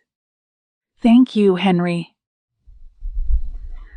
I wouldn't know what to do without you. Then she placed a small kiss on his forehead and smiled with glee. Joseph would pay for having wounded her pride, and that was good news. That same evening, Malcolm McQuire, the chief of police, came with his unit to arrest Joseph. After Potter had learned what Joseph had done, he straightaway went to the police and Malcolm swung into action. Joseph was charged with attempted rape. Although there were no witnesses, the judge, being a good friend of Potter, argued that Joseph's scratched-up face and the handkerchief he had lost at the crime scene were ample proof of his evil deeds. This case was simple. There was no need to spend precious tax money on a long, drawn-out trial. As to everyone involved, it was obvious what had happened. Judgment came speedily. After all, the judge and Potter were pretty much ruling the town and nobody ever objected. To stay within the boundaries of the law, they had still assigned Joseph a lawyer. But the shabby man had been drunk and had not in the least been interested in Joseph's welfare. He was only concerned about getting to his next drink. "You're looking at some serious time, boy," the judge had said while he glanced over his tiny glasses and hit the sound block with his gavel. Then he adjusted his robe and told the police to take Joseph away. "We'll review your case sometime in the far future." Joseph did not understand what was happening and still pleaded his innocence. But nobody listened to his pitiful cries. Malcolm McQuire just laughed and grabbed him by the arm and placed a pair of handcuffs around his wrists.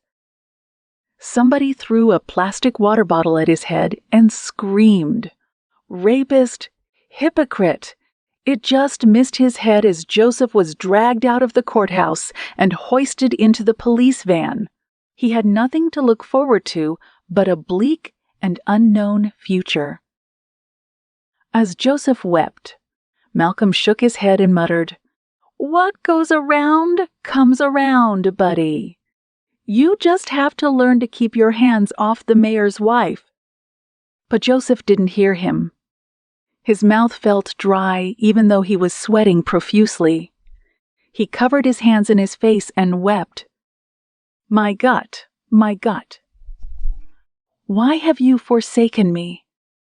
Bob, the new kitchen hand, stared at the young girl before him as he was holding his broom. She was dressed rather differently than he was used to. Her long, flowing blue dress was almost covering her whole body, and she was wearing a funny white apron, while her red hair was covered by some sort of white napkin. But her smile was soft and sweet. Was she maybe some sort of a religious nut? The girl seemed to notice his confusion. "I am Amish," she volunteered. "This is the way we dress." "Oh," said Bob. "Amish, huh? As I said, can I speak to Joseph?" the girl asked. Bob frowned. "Nope."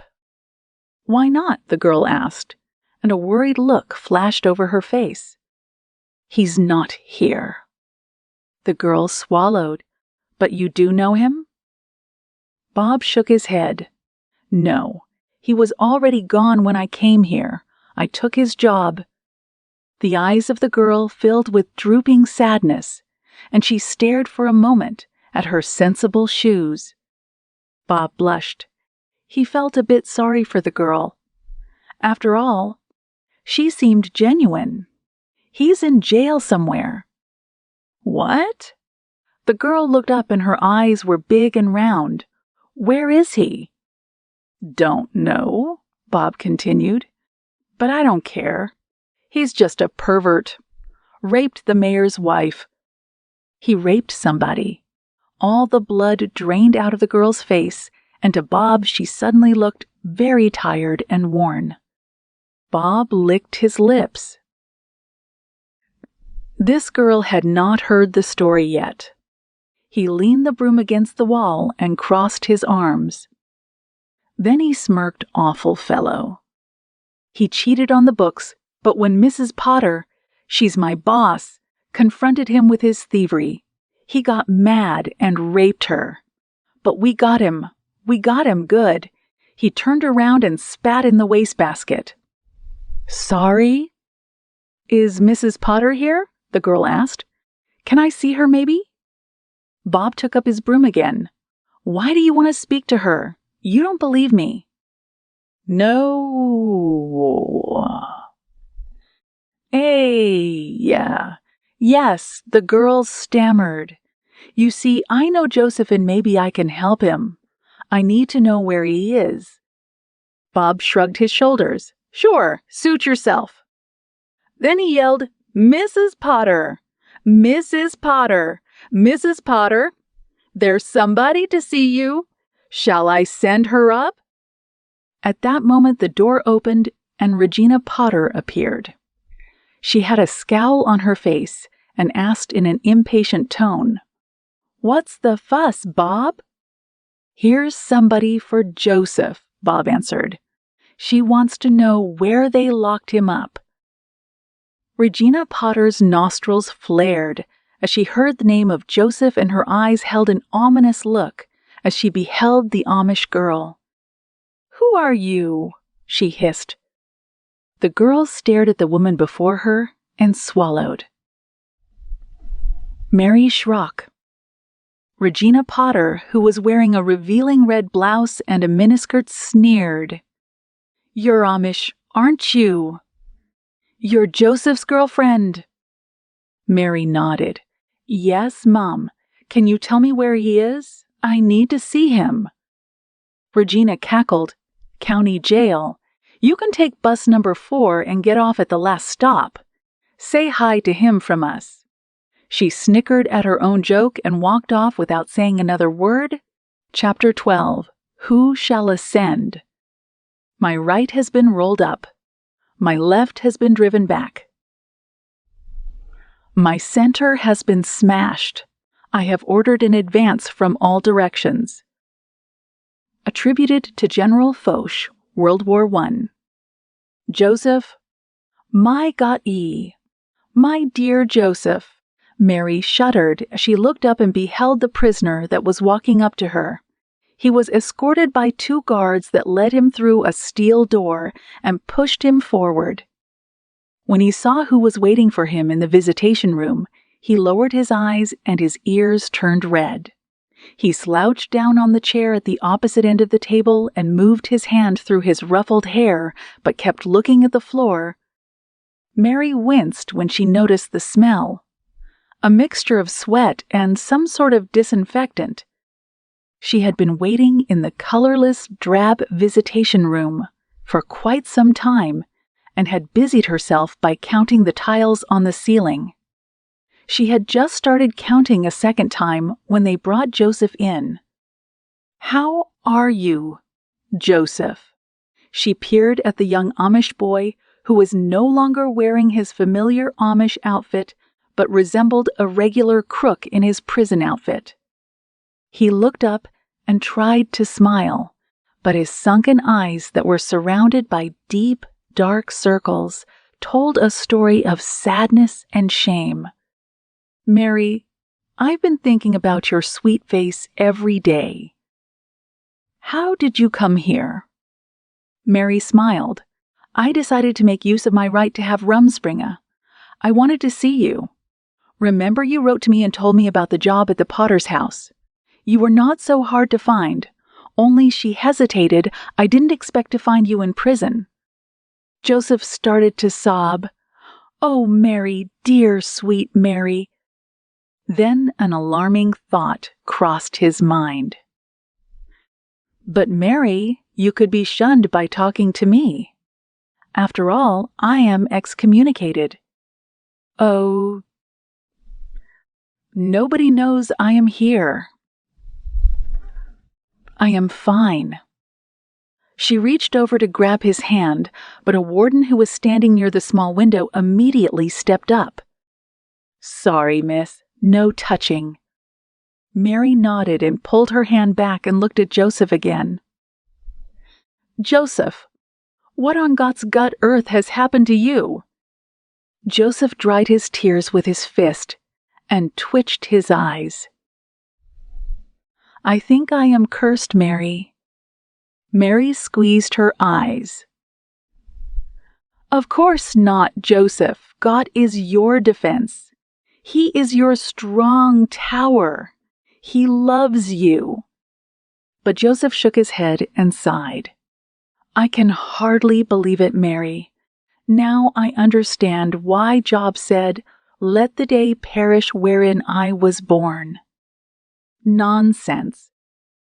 Mary's facial muscles tightened. Although she understood Joseph's pain, she had not come to sympathize with Joseph's outbursts of discouragement. "Tell me what really happened." Joseph shrugged his shoulders and spoke with a bitter smile. "God has forgotten to be gracious to me. That's what happened." "Shame on you, Joseph Fisher." She slammed her fist on the table.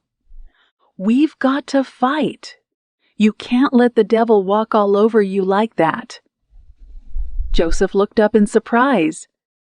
He had always known that Mary was a fighter, but to see her determination under such horrible circumstances was a real comfort. But I am excommunicated as a thief, and now I am in jail for raping a woman. Surely you won't want to have anything to do with me." "You really think I believe these stories?" Mary wrinkled her nose. "I don't believe you broke into our farm. Neither do I believe you had anything to do with that woman." "It's so tough, Mary." Joseph's drooping eyes reminded Mary of the time her older brother had cruelly spanked her puppy dog.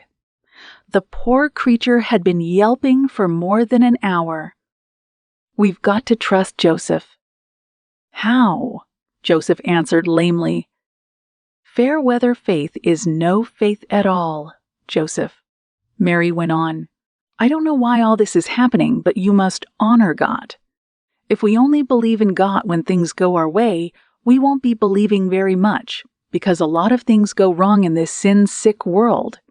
But God is always there, and He has a plan, even if we don't understand." She wanted to take Joseph in her arms and hold him tight. She wanted to kiss away his pain and tell him that everything was all right, but she couldn't. The guard would stop her immediately. She looked deep into his eyes and said, "Joseph, faith is believing and trusting, even when it seems like the whole world is falling apart. God never falls apart. He can be trusted, Joseph." Joseph just stared at her. Finally, he nodded and mumbled, "Thank you, Mary." I so much needed to hear those words. Mary's eyes started to glisten. "I believe in you, Joseph." "And God believes in you. Do you truly believe in God?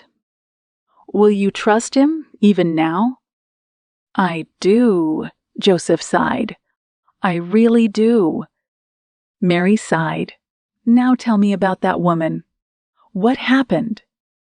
Joseph bit his lips. "She's a wicked liar. She tried to lure me into her bed, but I pushed her away. She became furious." Joseph pointed at the scar on his cheek. "She literally attacked me. I didn't want to dishonor my boss, nor God. I refused her." "Then God will fight for you, Joseph." She reached into her pocket and fished out a small notebook. "When I was praying for you this morning, God laid these words from the Psalms on my heart. I wrote them down. Can I read them to you?" "Of course." Mary's sweet, angelic voice echoed on the walls of the prison room. Even the guard paid attention. "Who shall ascend into the hill of the Lord? Or who shall stand in His holy place? He that hath clean hands and a pure heart, who hath not lifted up his soul unto vanity, nor sworn deceitfully, he shall receive the blessing from the Lord, and righteousness from the God of his salvation." Mary looked up when she was done reading. "Let God's words heal your wounded heart, Joseph. You compare yourself with Job, and you are right. You two have gotten a raw deal, just like Job, but Job learned something. He came through like gold. He went through the fire and came out better in the end. Remember?" Joseph nodded. "Remember, Joseph," Mary went on. "Job's wife even told him to curse God and die, but he had called her a foolish woman." Joseph's eyes lit up. I remember. Job said, 'Even if God slays me, yet I will still trust Him.' That's right. That's true faith." Joseph pondered these words and gave a curt nod. "That's the faith I want to have, Mary. I want to stay true to God through it all. He's done so much for me. I don't want to abandon God now. I want to honor Him with my faith." Mary grabbed Joseph's hand again. "I love you, Joe." "Miss, remember, no holding hands." The warden interrupted with a scowl. "If you are not going to keep the rules, I will have to ask you to leave." "I'm sorry." Mary withdrew her hand once more. But in spite of it all, there was now a faint smile on Joseph's face. One day we will look back at this day and we'll smile. My future children will want to hear this story over and over again, he chuckled. I don't know how God is going to work this thing out, Joseph, Mary said, but I know he will. I will be praying for you daily, and she lowered her voice. I will be waiting for you, even if it will take years. Another tear rolled out of Joseph's eyes. Oh, Mary, he said, you are a true angel. Mary bit her lip and said, I've seen her. Who? Mrs. Potter. You did? Mary nodded. She looks like a witch. Tell me about it, Joseph said while he shook his head. But before Joseph could finish his sentence, they were interrupted by the howling sound of a bell. It's time, the warden said. Say your goodbyes. Mary had tears in her eyes again as she looked at Joseph. Sweet, gentle Joseph in his prison outfit. But Joseph's face showed no tears now. He almost looked radiant again, and there was even a slight smile on his face. I love you, Mary. You have greatly helped me today. Then he, too, quoted a verse of Scripture. Though I make my bed in hell, God is there. God is with me, Mary. All things will work out in the end and move. The warden grumbled impatiently, took Joseph by his elbow, and pulled him up. He proceeded to push Joseph through the solid metal door, and just before it closed behind them, Joseph still managed to look back and shouted, In Christ we are more than conquerors, Mary. Then the door closed shut with a bang. Chapter 13. Hoodwinked. If God brings you to it, he will bring you through it. Amish proverb.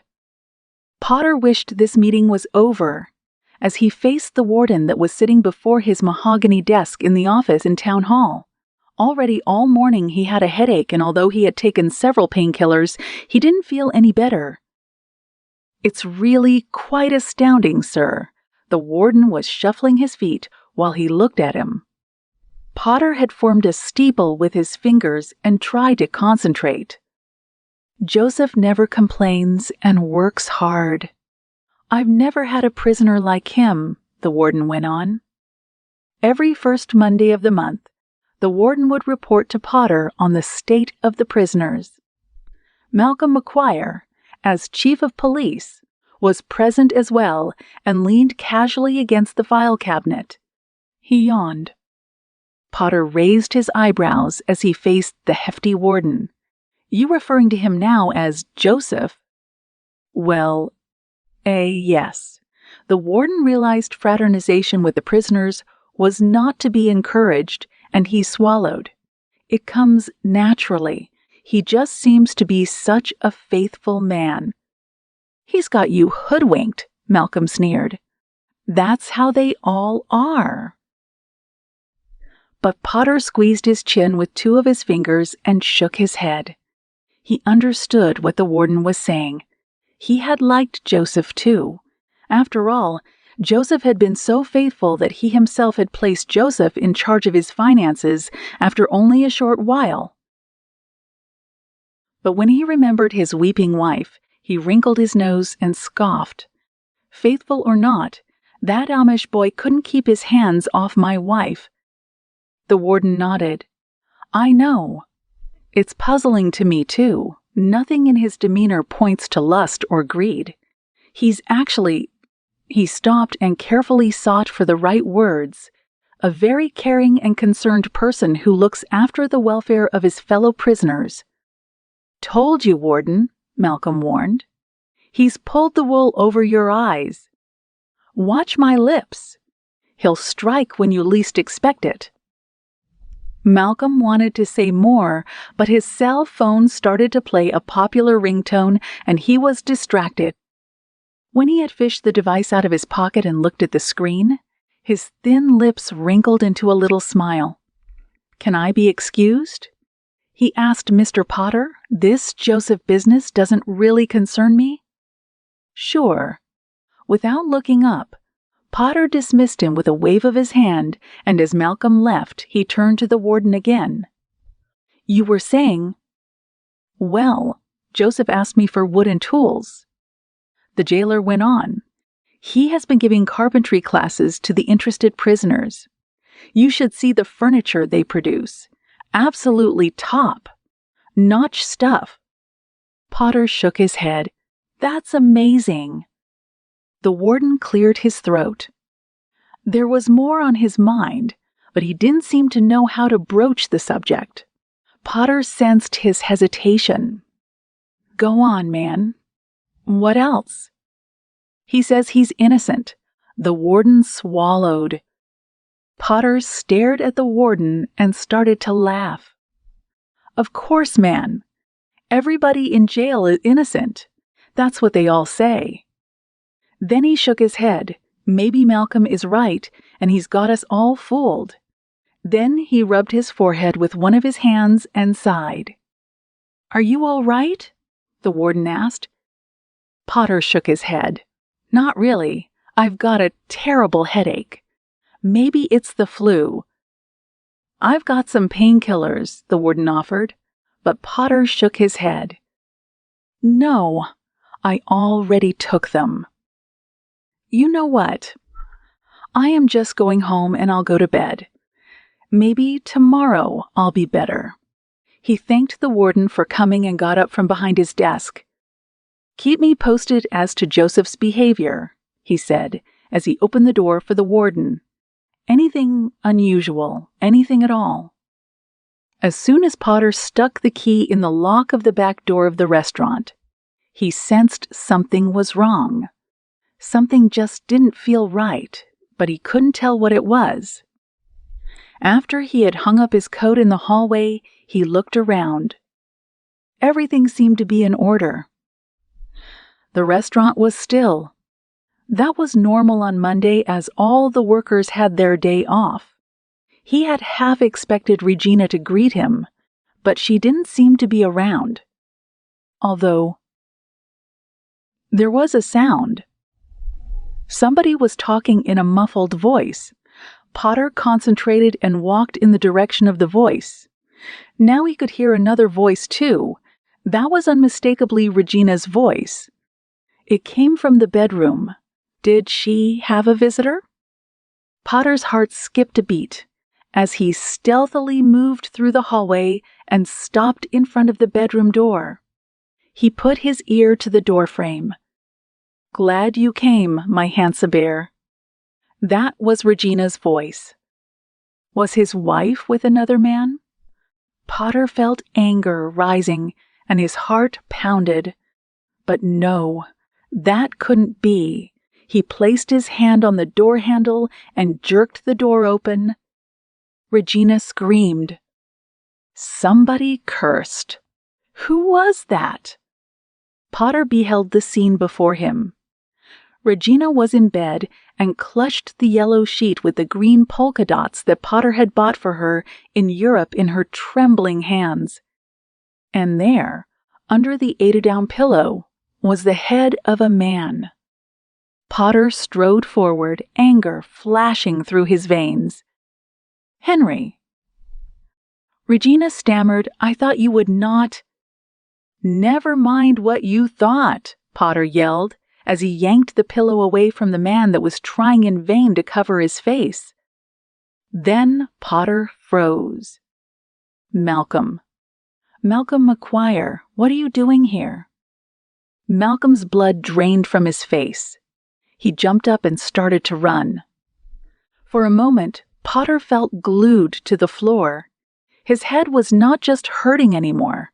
It was pounding. Then he let out a loud scream. "You stay here. You hear me? You face me like a man." But Malcolm didn't seem to have the faith this encounter was going to end up very well, and while he grabbed his clothes that were strewn over a chair, he ran into the hallway. Seconds later, the front door to the restaurant opened and closed again, and Chief of Police, Malcolm McQuire, was gone. Then Potter turned to his whimpering wife. "What in the world?" "It's not what you think, Henry. I can explain a little bit." Regina started to cry. "He came on me." "He did what?" Potter roared. "You know how strong he is. He forced me into the bedroom and—" Quiet. Potter was beside himself and glared at Regina. "I don't believe you, woman. It makes me wonder about your whole sob story with Joseph, too."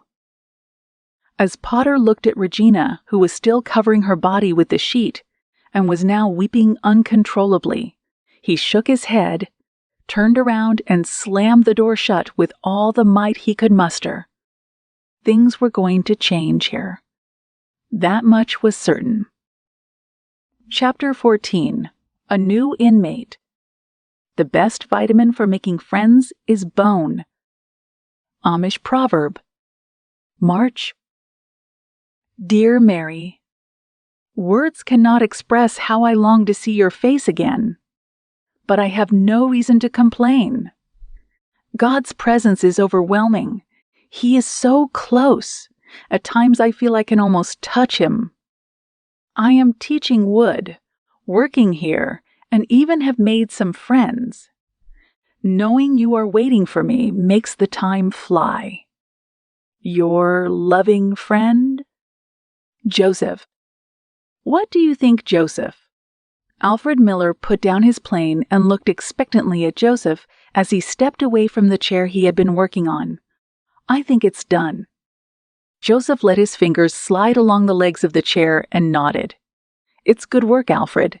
You have listened to my instructions well. You did not work away the screws as well as you should have, but overall I think you did an excellent job. Alfred was beaming and turned to the guard that was watching them from a distance. "See," he hollered, "when I get out of here, I am going to be a carpenter." The guard just smiled. "Good for you, Miller." Joseph had been placed in a cell with Alfred Miller. He was grateful for the fellowship, and they had struck up a friendship. Alfred was a stocky, short man with dark curls and a ruddy complexion. His eyes, though somewhat defiant, held a deep sadness. He somehow had gotten mixed up with the wrong crowd when he worked for the local administration. He'd been keeping books for Potter himself and had been good at it. In effect, he'd been so good at it that some shady characters had noticed his talents.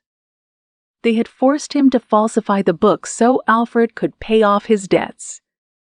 You know, Alfred shrugged his shoulders. These people have ways to make you cooperate, and he dared not look into Joseph's eyes. I am no hero. He had embezzled quite a bit of money and was now paying the price.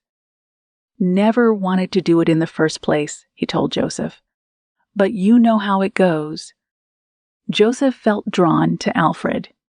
He wasn't a bad man. He had made his mistakes, but he was now paying for them, and hopefully soon he would be able to rejoin society. Joseph tried to teach Alfred all he knew about woodworking, and what was more, he persuaded Alfred to join him for evening prayers just before going to sleep. When Joseph asked him if he believed in God, he had admitted that there was something. But Alfred had said, I don't know what. I guess I never really wondered about it. Well, maybe you should start wondering, Joseph answered. Life is short, and prison seems to be an excellent place to make your acquaintances with God. I mean, no disrespect, Alfred answered, but you're in prison yourself. If God is so good, as you say, how come you're in here? It had led to a long discussion, and since that day, Alfred joined Joseph in what he called the Vespers. The guard pointed to the big wall clock. It's time for you two to go back to your cell." Joseph nodded. "Come on, Alfred. Time to go." Both men stepped through a middle door into the corridor that would lead them back to their cell, and as they approached their cell, the warden was just coming to meet them. "Warden?" Joseph asked while his smile wavered. "I just wanted to talk to you two." "Tonight there's a third man coming into your cell," he stated without much emotion. "Oh?" The warden nodded. "You've got an empty bunk in here, and I thought this person would fit here nicely." "How's that?" Joseph asked. "Well, life is full of surprises." The warden smiled. "You met the new arrival before. It's former chief of police, Malcolm McQuire. He's the one who put you here." "What?" Joseph said. "Malcolm McQuire? You mean the one who escorted me to prison? What's he in for?" "Fraud and embezzlement, just like you, Miller." The warden pointed to Alfred. "But," he continued, "McQuire apparently had a few problems with Regina Potter as well." "Just like you, Joseph." But he was the chief of police. Joseph pursed his lips. "I know," the warden said, "but Mr. Potter caught him red-handed with his wife. It must have been quite a scene. Mr. Potter was furious and started an investigation into McQuire's private life and, well, to put it plain, the things that came out were not very pretty. The man is facing serious time." The warden looked at his watch. "He's coming soon, and since you've got room in your cell and you all seem to have a lot in common, I thought you would make a good team." Then he chuckled. "I bet you have a lot to talk about." His pager went off. The warden was needed elsewhere. "Well," he smiled, "just wanted to let you know."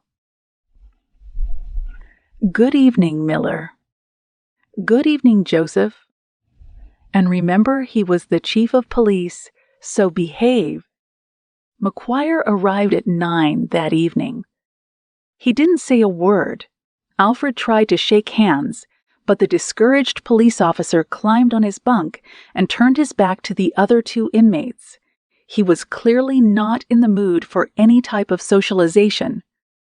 Alfred glanced at Joseph and bit his lip. "Maybe we should skip our prayers tonight?" "Skip our prayers?" "Why?" "Well,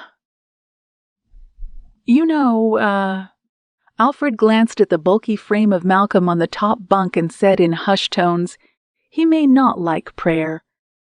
Joseph shrugged his shoulders. "That's no reason for me to stop praying. I need God. I can't make it here or anywhere else for that matter without God." And so Joseph knelt in front of his bed and closed his eyes. Alfred kept glancing at the bunk bed with Malcolm on it, but eventually joined Joseph in prayer. "Dear God, thank you for this day and for how you have kept us. Thank you also for the new arrival. Help us to do all we can to make his life as pleasant as possible in this dark place, so he may get to know you. Dear God, we also pray for..." And so Joseph poured out his heart to his God with Alfred on his side, who seemed to be drinking in the comfort and strength that came from the assurance that there was somebody watching over them.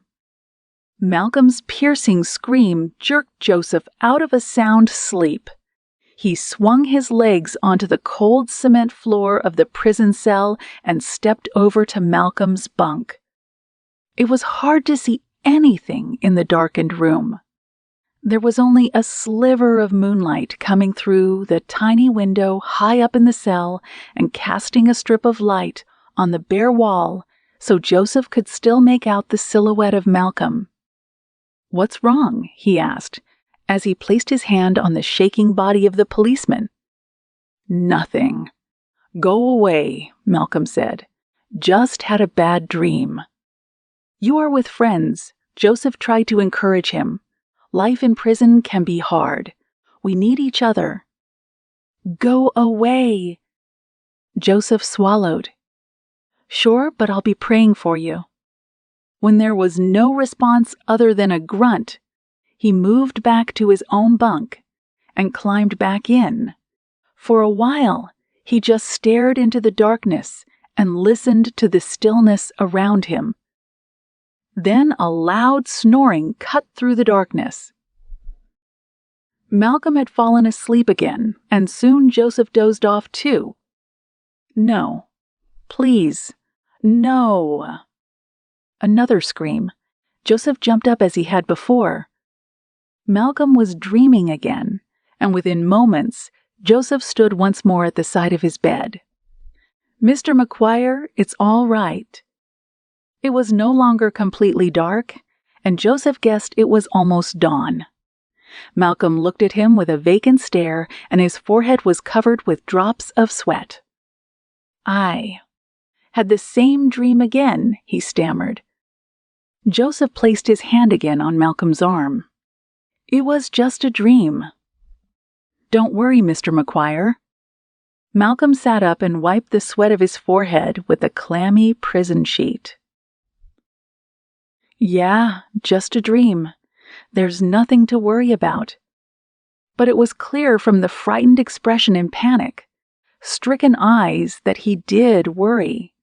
He was breathing heavily, but when he looked around the prison cell and saw the light of dawn, he realized he was no longer in a dream. After his breathing had slowed down, he took a good look at Joseph, and a look of recognition flashed over his face. He recoiled. "I know you. You're that religious fellow that raped Regina Mrs. Potter." Joseph raised his eyebrows but said nothing. "And you were talking to me about praying earlier?" Malcolm sneered and jerked away from Joseph's hand. "You don't need to pray for me. There is no God. He's never done a thing for anybody. And you are just a hypocrite." He moved his body away from Joseph and turned to the wall. "And now let me sleep." Joseph shook his head and stared at the wretched man in the bed. Just then, the overpowering sound of the central alarm clock of the prison went off. It was 6 a.m, and a new day in prison was about to start. How he hated its harsh, mechanical sound, but at least the night was over. In spite of the horrid conditions, a small children's song welled up in Joseph's mind. He had not thought of that song for years, but it cheered him as he began to softly sing.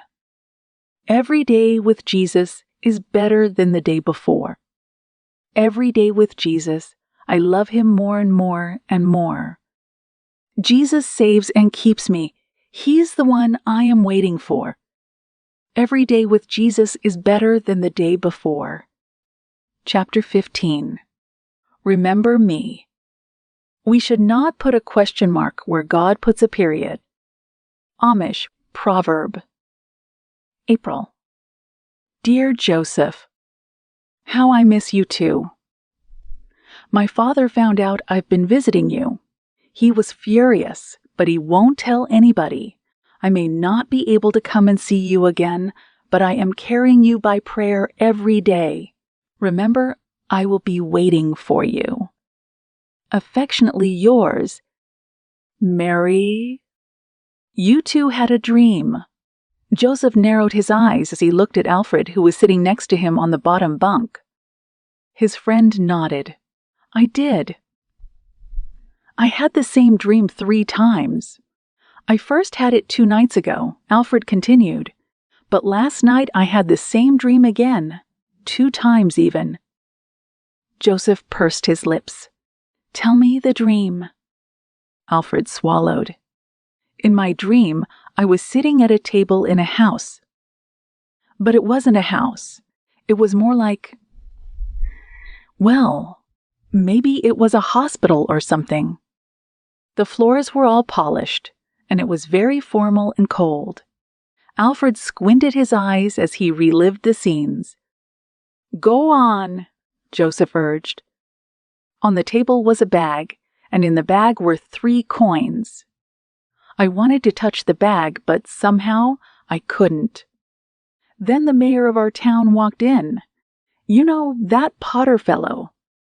Well, he took the bag and emptied it on the table and handed the coins to me. When he gave me the coins, I felt a great sense of relief. He shivered. What do you think it means? Joseph closed his eyes and pondered the dream. Alfred hardly dared to breathe for fear of disturbing Joseph's meditation. When Joseph opened his eyes, they shone with an almost unearthly glow, and his voice was warm and caring as he said, "I think I know what your dream means." "You do? How? How?" Joseph smiled. "God is real, Alfred." "I know very little, but God knows everything." I asked him about the dream, and I think he told me what it means. "What does it mean, then?" "These 3 coins are 3 days. Within 3 days, you will receive a pardon by the mayor, and you will be asked to work again for the local administration." I will? Are you sure?" Hope flashed on Alfred's face. "How will that be possible?" "I don't know how," Joseph answered, "but this is what I think it means. With God, nothing is impossible." Alfred shook his head. "Amazing." "This is amazing." But before Alfred could finish his sentence, a loud, mocking voice interrupted him. "It's not amazing. It's stupid." Malcolm McQuire raised himself up on his bed and spat from his bunk on the floor. Alfred gave a soft yelp and pushed himself as far as possible into the wall. Then the big bully climbed down from his bunk and sauntered over to Joseph with his hands in his pockets. His eyes flashed with anger. Joseph just stared back at him. "Why is it stupid, Mr. McQuire?" Malcolm licked his lips. "Because it is, you and your religious bunk. We both know that Potter isn't a man to pardon anybody. You're a liar, and God doesn't give dreams. He doesn't even exist." Joseph just shrugged his shoulders. "I think he does, but obviously he doesn't speak to people who don't believe in him." Malcolm snickered and laughed, but his eyes were cold and dark. "And you think God speaks to you? Why would God speak to the likes of you?" "Because I am his child." "All right, you penguin." Malcolm's face had become red. "Then what does my dream mean, huh?" "I too have had a recurring dream 3 times last night." "You tell me what it means." "Then tell me your dream," Joseph said in a steady voice. Malcolm narrowed his eyes as he recalled the vision. "I am on a bridge. Below me is a roaring river, and in my hand are 3 wooden sticks. I guess I found them or something. Anyway, I throw them in the river, and the current just washes them away. But then..." Malcolm stops for a moment, and his voice starts to tremble as he relived the scene again. "I am pushed into the river myself. Somebody has pushed me, but I can't see who it is. And I fall, and I fall, and I fall. Finally, I land into the foamy river, and I am swept away just like the 3 sticks. His face is pale now, and his body shakes." Joseph reaches out in an effort to bring relief, but Malcolm recoils. "Don't you touch me." He glares at Joseph. "Well, what does it mean?" Joseph looks straight into Malcolm's eyes. "I don't know, Mr. McQuire, but I will pray and ask God." "Yeah," jeered Malcolm. "You ask God." Joseph closed his eyes and sat still for some time. Nobody said a word. Then Joseph opened his eyes again, But he looked down at the floor and avoided Malcolm's gaze, and he said with a monotone voice, "I am very sorry, Mr. McQuire." For a moment, Malcolm stared at Joseph. Then he belted out a curse and said, "I knew you couldn't answer me. You are just a big, hypocritical phony. God didn't say anything." "He did, Mr. McQuire. He sure did." Joseph now looked Malcolm squarely in the eyes. "What?" Malcolm raised his eyebrows. Joseph shifted his position on his bed, but kept looking straight into Malcolm's eyes. "This is what got said, Mr. McQuire. These 3 sticks are 3 days. Within 3 days, you will be transported to a maximum security prison where you will be staying for the rest of your life." For a moment, nobody spoke. But then Malcolm McQuire burst out laughing. "What rubbish. This is just a bunch of malarkey." When he was finished laughing, he lifted his finger and scowled. "I warn you, you little Amish shrimp. I've still got some friends in high places, and when I say the word, they will swing into action." Joseph kept his eyes fastened on the angry man before him. "That's all right, Mr. McQuire. I mean you no harm. I am just telling you what I believe your dream meant. But remember, I've got friends in even higher places. I am not afraid of you." Malcolm McQuire stared at Joseph with clenched fists. For a moment, it looked like he would attack Joseph, but then he turned around and climbed back on his bunk. He spat out some more curses and turned back to the wall. 3 days later, there was a visit from an official from the government. He was accompanied by 2 sturdy jailers with heavy clubs that followed the man obediently like robots, without any emotion. They stopped right in front of Joseph's cell, and one of the jailers opened the door.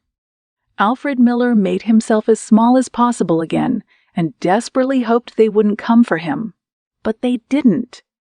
"Malcolm McQuire," the official said, "step forward." "Why?" Malcolm argued while he scowled at them from his top bunk. "Never mind who I am," the official said. "I am here to transport you to a maximum security prison, and—" Malcolm started to scream.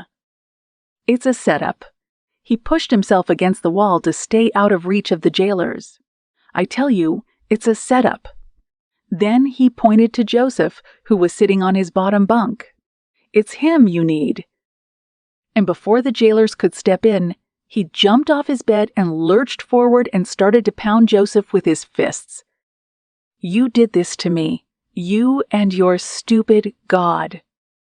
But before things got too bad, the 2 jailers grabbed Malcolm by his arms and held him in an iron grip.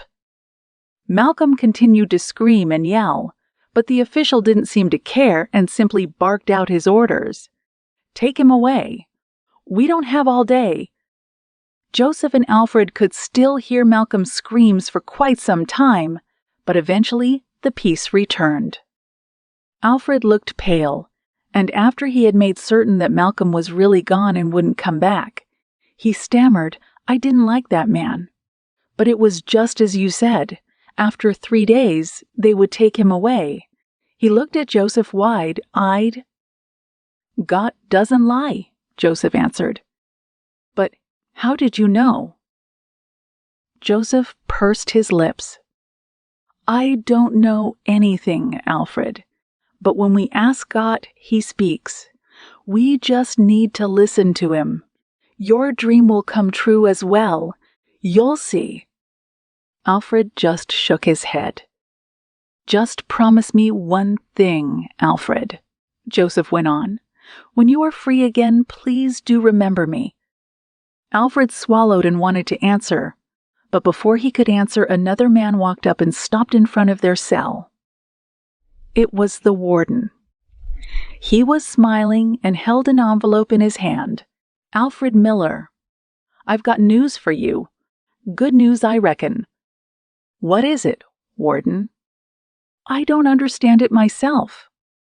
The warden answered while he waved his envelope, "But it seems Mr. Potter has asked the governor for an official pardon for you. You are to be restored in your position as bookkeeper for the local administration of Mr. Potter." He handed Alfred the envelope and said, "Mr. Miller, you are a free man." Chapter 16. The Dream. Love's power to forgive is stronger than hate's power to get even. Amish proverb. May. Dear Mary, I read this poem in prison. I pray it can be my mission. If I can stop one heart from breaking, I shall not live in vain. If I can ease one life, the aching, or cool one pain, or help one fainting robin unto his nest again, I shall not live in vain. Please continue to pray for me.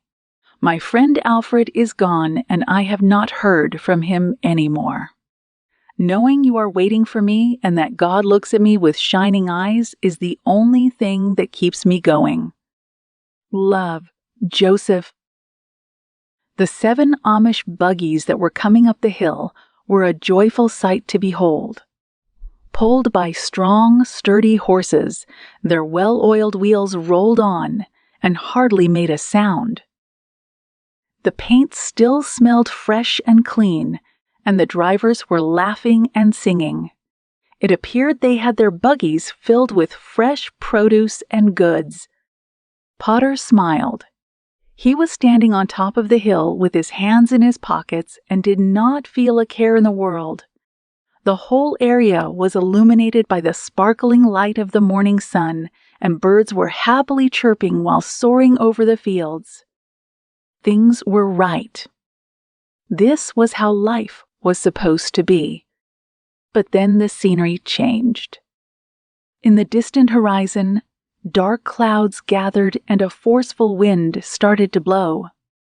Now the buggies were gone. Where had they gone? Potter strained his eyes, but he couldn't see them anymore. There were other buggies. Again he counted 7 of them, and they too were coming up the hill. But what was wrong with these buggies? They were old and worn. The paint had peeled off, the wheels seemed broken, and the drivers looked old and discouraged and were steering the sickly, pale horses with drooping shoulders. One of the drivers was holding a moldy loaf of bread and was chewing it. And then, just as they gathered on top of the hill, the storm hit. "A tornado!" somebody shouted. "Run for your lives. We're all going to die." But Potter didn't know where to run to and was groping blindly in the dark. His feet were being lifted up from the ground by the wind, and he started to scream.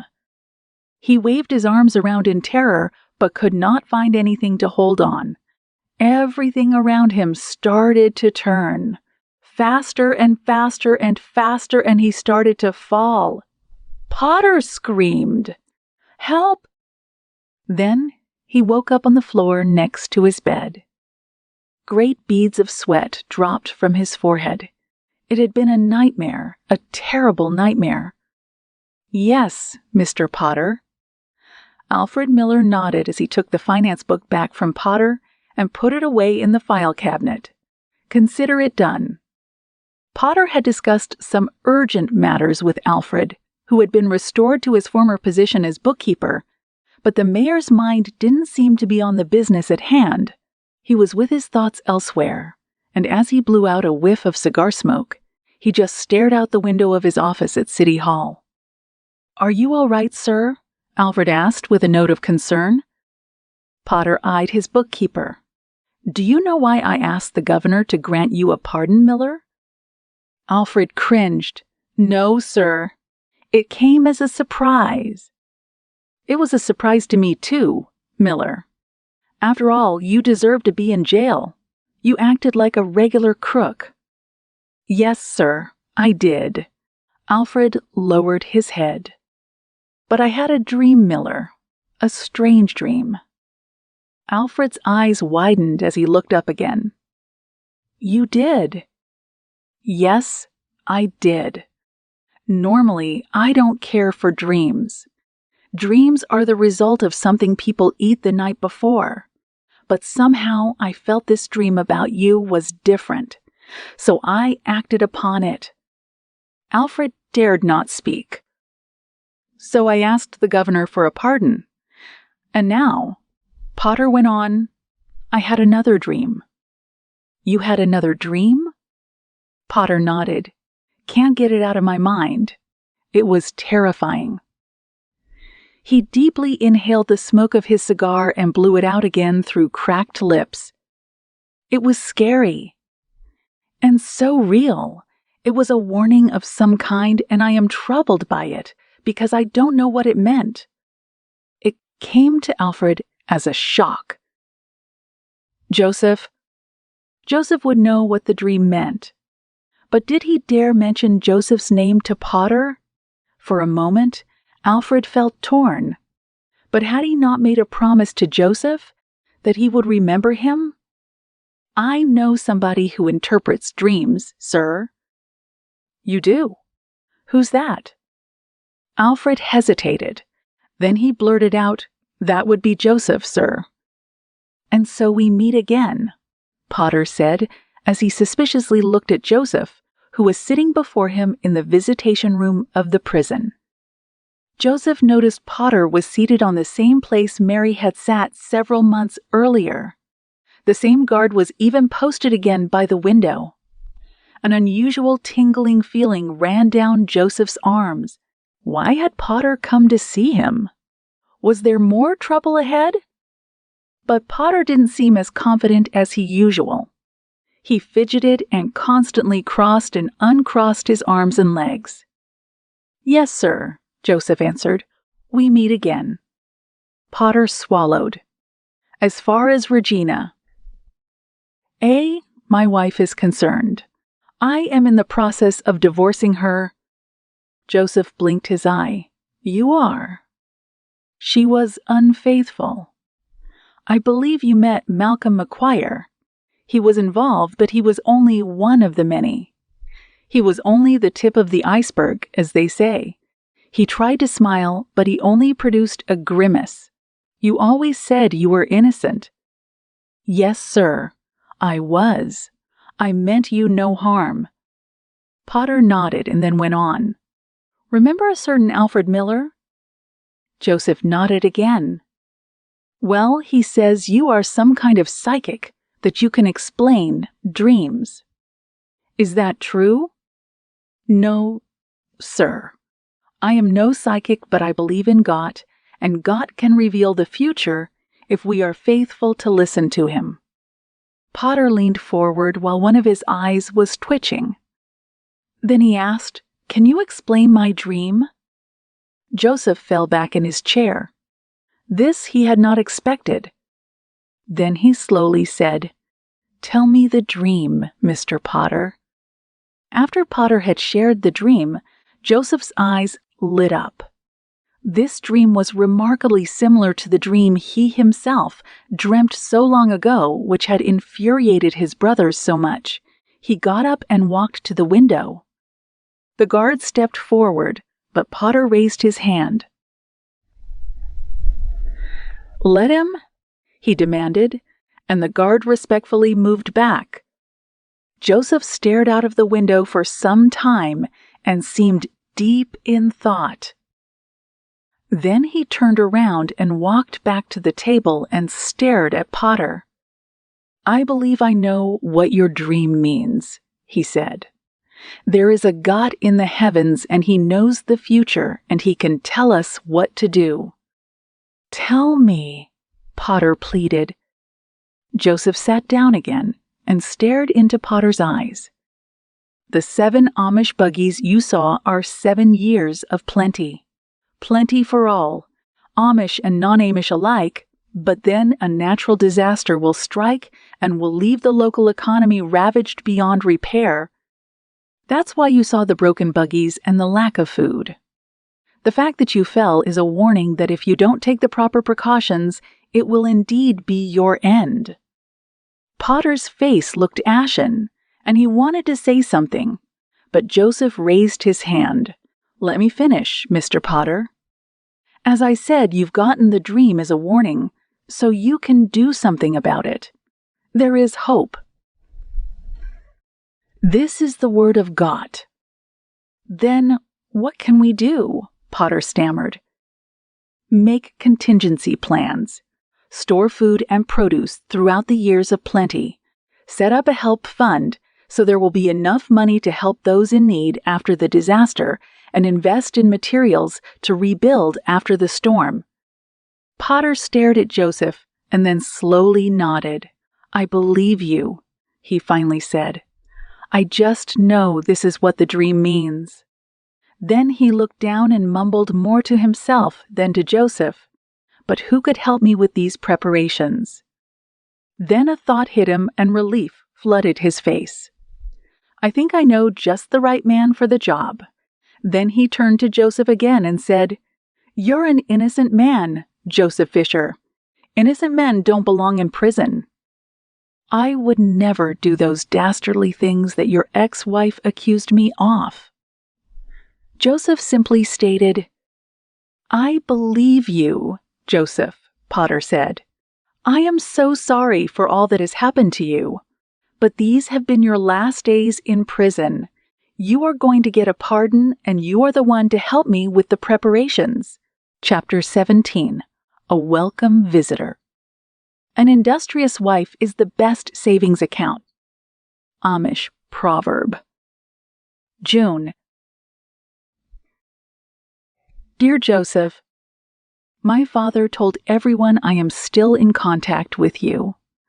I am being persecuted for it, and although I don't want to leave the community, I am torn in two, as my love for you is so strong. I may not write you for some time, but please never doubt my love for you. I continue to pray for you daily. Love, Mary. Come in. Joseph answered as he heard the knock on the door. He was just studying some progress report in his office in Town Hall. He leaned back in his Eames executive swivel chair and looked up. His secretary, a slender young woman, neatly groomed in a professional blue dress with white stripes, stepped in with more folders. "You can put them there, Annabella," Joseph said with a smile, as he made some room, careful not to knock over the porcelain cup of steaming hot tea that was standing on the edge of his mahogany desk. Since Potter had reinstated Joseph almost 3 years ago, things had changed dramatically for Joseph, or Mr. Joseph, as he was affectionately known to all. He was fair and just, a hard worker, and things were booming under his supervision. A careful financial plan had been set up. Building materials were collected, and the food was carefully stored in case of an emergency. Joseph had now become the trusted advisor of Mr. Potter, and gone was the pain of the past. Albeit though Joseph's heart was filled with gratitude and his love for God had only increased, still there was Mary. Or rather, there was no Mary, and that was a problem. Joseph missed her terribly. After Annabella had placed the folders on the desk, she coughed. "There's also somebody to see you, Mr. Joseph," Annabella said. "Somebody to see me?" Annabella nodded. "She's, dressed a bit differently." Joseph raised his eyebrows. "How's that?" "Well, she's wearing a cap and—" "Let her in." Joseph's heart skipped a bit. Annabella nodded respectfully and opened the door. "You can come in, miss." Joseph lifted up his eyes and waited with bated breath. Then his mouth fell open. There in front of him stood the most beautiful girl he knew. There was his angel. There stood Mary. "Mary," Joseph stammered. "Oh, Joseph." Mary mumbled. Then she ran up to him and they fell into each other's arms. Annabella quickly closed the door and went back to her duties. "What brings you here, Mary?" Joseph asked after they had embraced each other for a good 5 minutes. "I want to be with you, Joseph. I left the community." "What? But then you will be shunned?" Mary shook her head.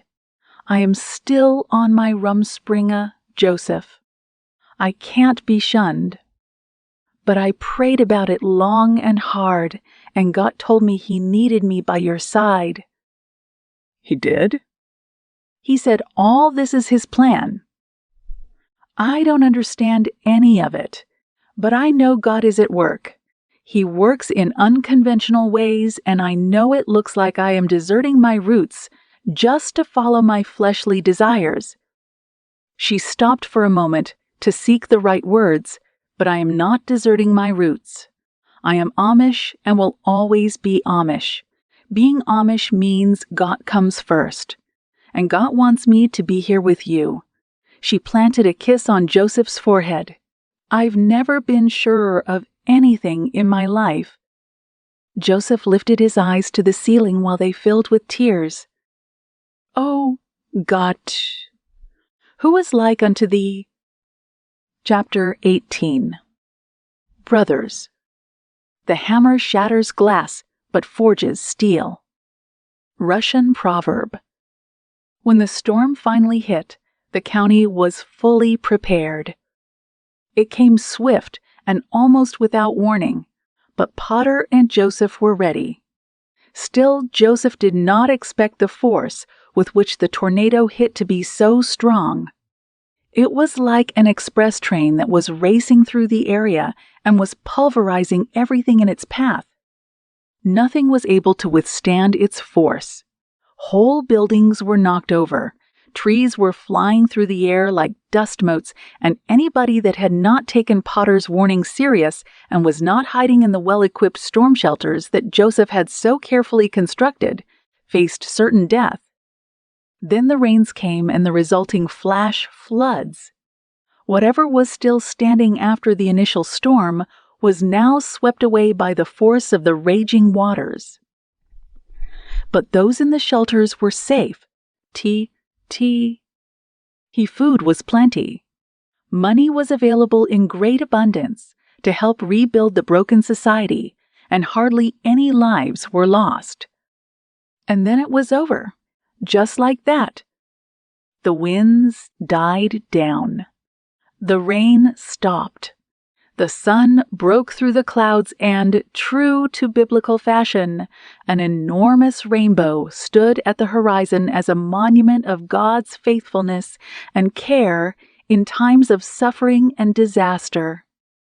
When Potter climbed out of the shelter and beheld the surrealistic world that stretched out before him, he shook his head in disbelief and simply mumbled, "What force! What enormous force!" Joseph and Mary climbed out too and were followed by Alfred Miller. They beheld the scene before them in silence. Then Potter stuck out his hand.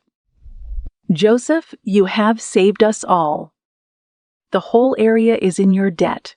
Hiring you as a kitchen hand those many years back was the best thing I ever did." Joseph nodded. "Thank you, Mr. Potter, but in the end it was all God and only God who saved us." Potter agreed. Then he lit up one of his cigars with great satisfaction and sighed. "Thank God, I stocked up on my Havanas." While he blew out a puff of blue smoke, he knelt down and picked up some kitchen appliance he saw stuck in between the rubble and shook his head. "We've got a lot to do. An awful lot." Then he looked at Joseph and Mary and said with a smile, "I used to be a wicked unbeliever. But no more, Joseph. To your gut I will gladly yield." Because of God's warning dream and Joseph's foresight, temporary prefab houses rose like mushrooms in the affected area, and in one such house, Joseph and Potter had set up an office. The rebuilding of the land had started, and Joseph was extremely busy. But he was never too busy for his beloved wife, and so it was that when Annabella announced over the intercom that Mary demanded to see him, he put his papers down and waited in happy expectation.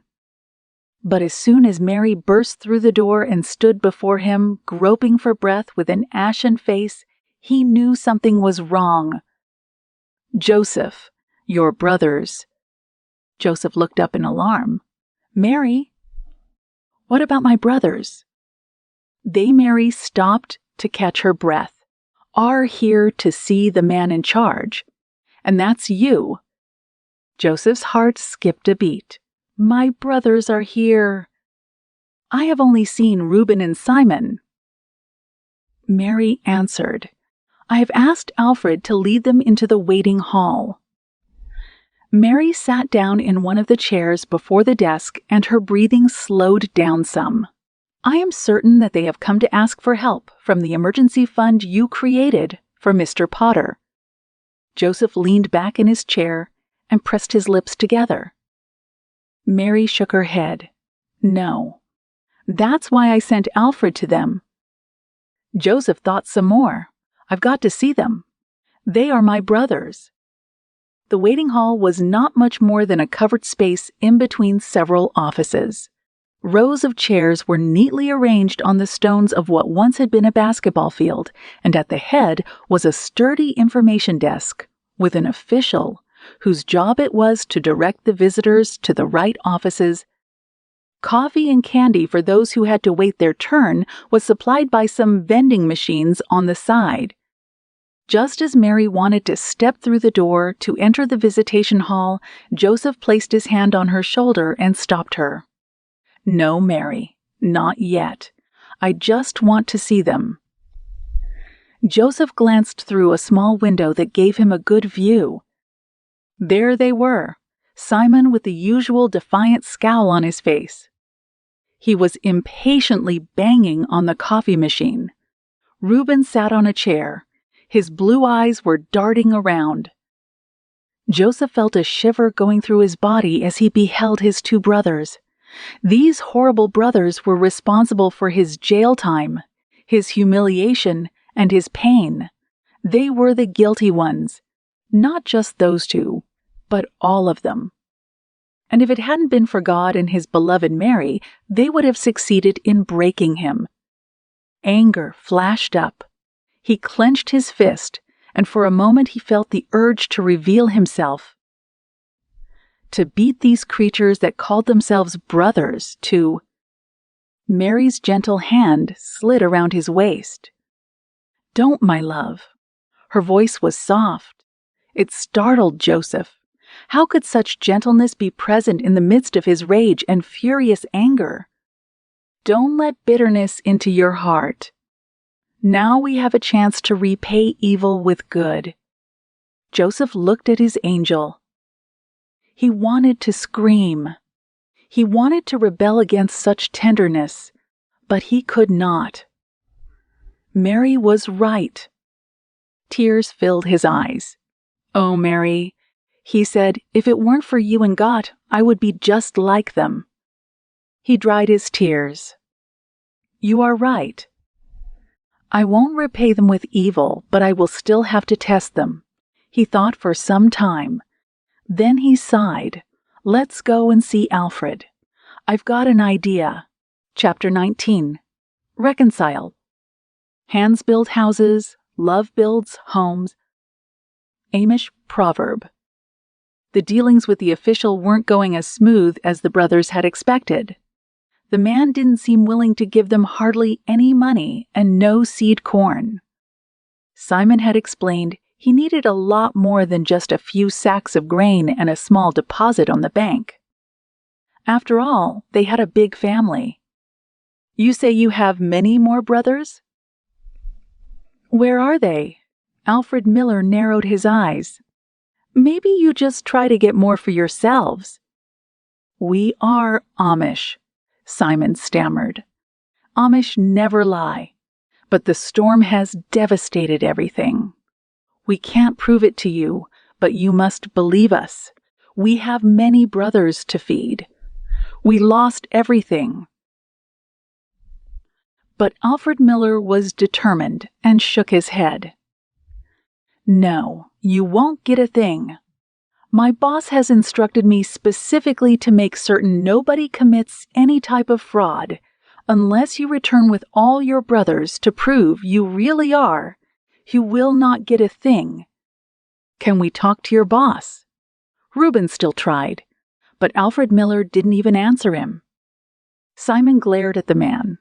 He was about to utter a curse. But Reuben pulled him away. "We understand, sir. We really do. We will be back." "Strange man, this Miller guy," Simon whispered through clenched teeth. Reuben nodded. "Yeah, I know. And who might his boss be? But I suppose we have no choice and just have to do as they say." "Why do you think God let this disaster happen?" Simon asked. "Don't know, Simon. But it certainly isn't a sign of his blessings, is it?" Joseph saw the buggies coming and counted them, 10 altogether. All his brothers were there. He could not help but remember his original dream, the dream that had started it all.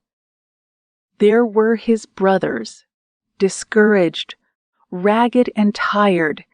They would now bow down before him. God had been right and was about to fulfill his enormous plan. A deep love for his father Jacob and his mother filled his heart. Now he could help and truly repay evil for good. In spite of the hardships of the past, a deep sense of gratitude welled up in his heart. "Thank you, God, for how you work out all things for your glory." He had instructed Alfred to arrange a dinner, and then before he would reveal himself, he would still have one last surprise for his brothers. "We came back," Simon shouted from afar when he saw Alfred Miller standing outside, surrounded by several officials. "I brought all my brothers just like you asked." Alfred just nodded. He knew what to do. When the brothers had stopped their buggies and walked up to Alfred, Simon demanded immediate action. "Well, here we are. Can we now make arrangements for the necessary bank transfers and the seed corn?" Alfred looked at him. "Not so fast, Mr. Simon Fisher. My boss has instructed me to first feed you. Come with me." "Feed us?" Gath said. "Who is your boss anyway?" Alfred just smiled and led the brothers into a luxuriously decorated room with a long, fully dressed table.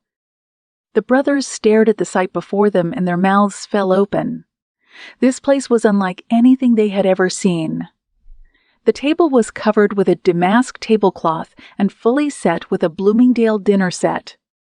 Steaming bowls of rich meats and vegetables stood ready, and the glasses could be filled with exquisite fruit juices. "Are you joking, Mr. Miller?" Simon asked when he turned to Alfred. But Alfred just smiled, not at all. "You must be hungry after your journey, and besides, it may have been some time ago since you had a good meal." "Well, in that case," Simon smiled and hit Dan on the back. "I will sit down." He walked up to the table and pulled out a chair. But Alfred stopped him. "Not so fast again, Mr. Simon Fisher. You are to be seated here." He pointed to another seat and then proceeded to seat them all according to their age. "He knows our ages," Benjamin whispered to Gath. Once they were seated, Simon grabbed a bowl of meat stew and started to fill up his plate. But again, Alfred stopped them. "Not yet, gentlemen." Simon frowned. "What now? Aren't you Amish? Do Amish people no longer say grace?" The brothers stared at Alfred with a blank look. Then Benjamin piped up, "Of course, brothers. We should show God our deepest gratitude for this welcome." Reuben grunted. "I suppose we really should." They all closed their eyes, and after Reuben had said grace, they threw themselves on the food to fill their empty tummies. They didn't notice the messenger that had walked in and handed Alfred an envelope, whispering something in his ear. Mr. Miller's face darkened, and he demanded the attention. "Gentlemen." He stopped for a moment and looked over the surprised faces of the brothers. "I understand you are Amish." The brothers nodded. "Yes, we are." "I also heard that the Amish are a hard-working, honest people." The brothers nodded again. "Why then?" demanded Alfred. "Have I just received the news that one of you by the name of Benjamin has defrauded a local farmer out of his land?" "What?" Simon threw down his spoon and stood up. His chair tumbled backwards. "That's nonsense," he roared. "Benjamin would never do such a thing. He's about the only honest." But Reuben cut him off. "Quiet, Simon." Alfred Miller shook his head. "This Benjamin apparently did, Mr. Simon Fisher. Here in my hand I have the proof of a very shady deal made by a certain Benjamin Fisher. Then he walked up to Benjamin Husher. Then he walked up to Benjamin, who stared in disbelief at the official before him. "Are you Benjamin Fisher?" "I am," Benjamin said. "You're under arrest. You will be sent to jail to await trial." 3 sturdy police officers walked in and pulled Benjamin out of his seat. The sickening click of the handcuffs echoed through the room. "It's not true," Reuben shouted. "It's a lie. Our brother was with us the whole time." Simon rolled up his sleeves and clenched his fists, but when he saw the dark scowls of the policemen, he sank down on his chair. Suddenly, Dan broke out and cried, "It's our fault. We've brought this curse upon ourselves. God's wheels of judgment grind slow, but they grind exceedingly fine." Reuben grabbed Alfred Miller by his sleeve. "Sir, please. Have mercy on us. Our father will be heartbroken when he hears this news. He's an old man and will surely not survive this dreadful news. Take me instead. Put me in jail instead of my brother. I am a wicked man. It is true. I have done so many things that are worthy of prison. Let me pay the price for all I have done and let." The door opened again. Somebody new walked in. "We will let my boss decide." Alfred turned to the man who had just come in and pointed to him. "Gentlemen, I will introduce you to my boss, Joseph Fisher." All eyes turned to the person who stepped in the room. Then the brothers gasped. Gath screamed. "Joseph, what are you doing here?" Simon threw himself down on the ground and wept. "We are cursed indeed. God is punishing us. There is no more hope for any of us." Joseph beheld the scene before him for some time. Then he motioned to the police officers and said, "Take the handcuffs off Benjamin." The brothers were all lying on the floor now and peered at their mighty brother with tear-stained eyes. Tears were now forming in Joseph's eyes as well. "My brothers," he said, "you've done me much harm, but God meant it for gut." Simon crawled before Joseph and no longer dared to look up. "I am a wicked sinner. I have done you much harm, Joseph. How can I ever be forgiven?" Reuben stammered similar words, and all other brothers followed their example. "Get up, my brothers." Joseph stretched out his hands. "It was all God's doing. I forgive you from the bottom of my heart. Let me embrace you instead of punishing you." Then the brothers got up and embraced Joseph, who took them into his outstretched arms. Then the door opened again. Reuben gasped once more. Mary? Mary Schrock? What are you doing here? He asked. We thought you had left the community. Well, I didn't I? Only you didn't know where I was, Mary answered with a twinkle in her eyes. Then her face took on a more serious expression as she said, But I have a feeling that if you and your brothers will let the whole community know about your wicked deed, maybe Joseph and I can come back. Then Joseph will no longer be excommunicated, and I can... She sighed, get baptized, and finally marry this man of my dreams. She took her place at Joseph's side and looked deep into Reuben's eyes. I think it's time Joseph and I come home and start a family of our own. The brothers stared at Mary as the impact of her words sunk in. To confess to their wicked deeds would not be easy, and it most certainly would mean that their lives would change drastically. Simon swallowed hard and gave a short nod.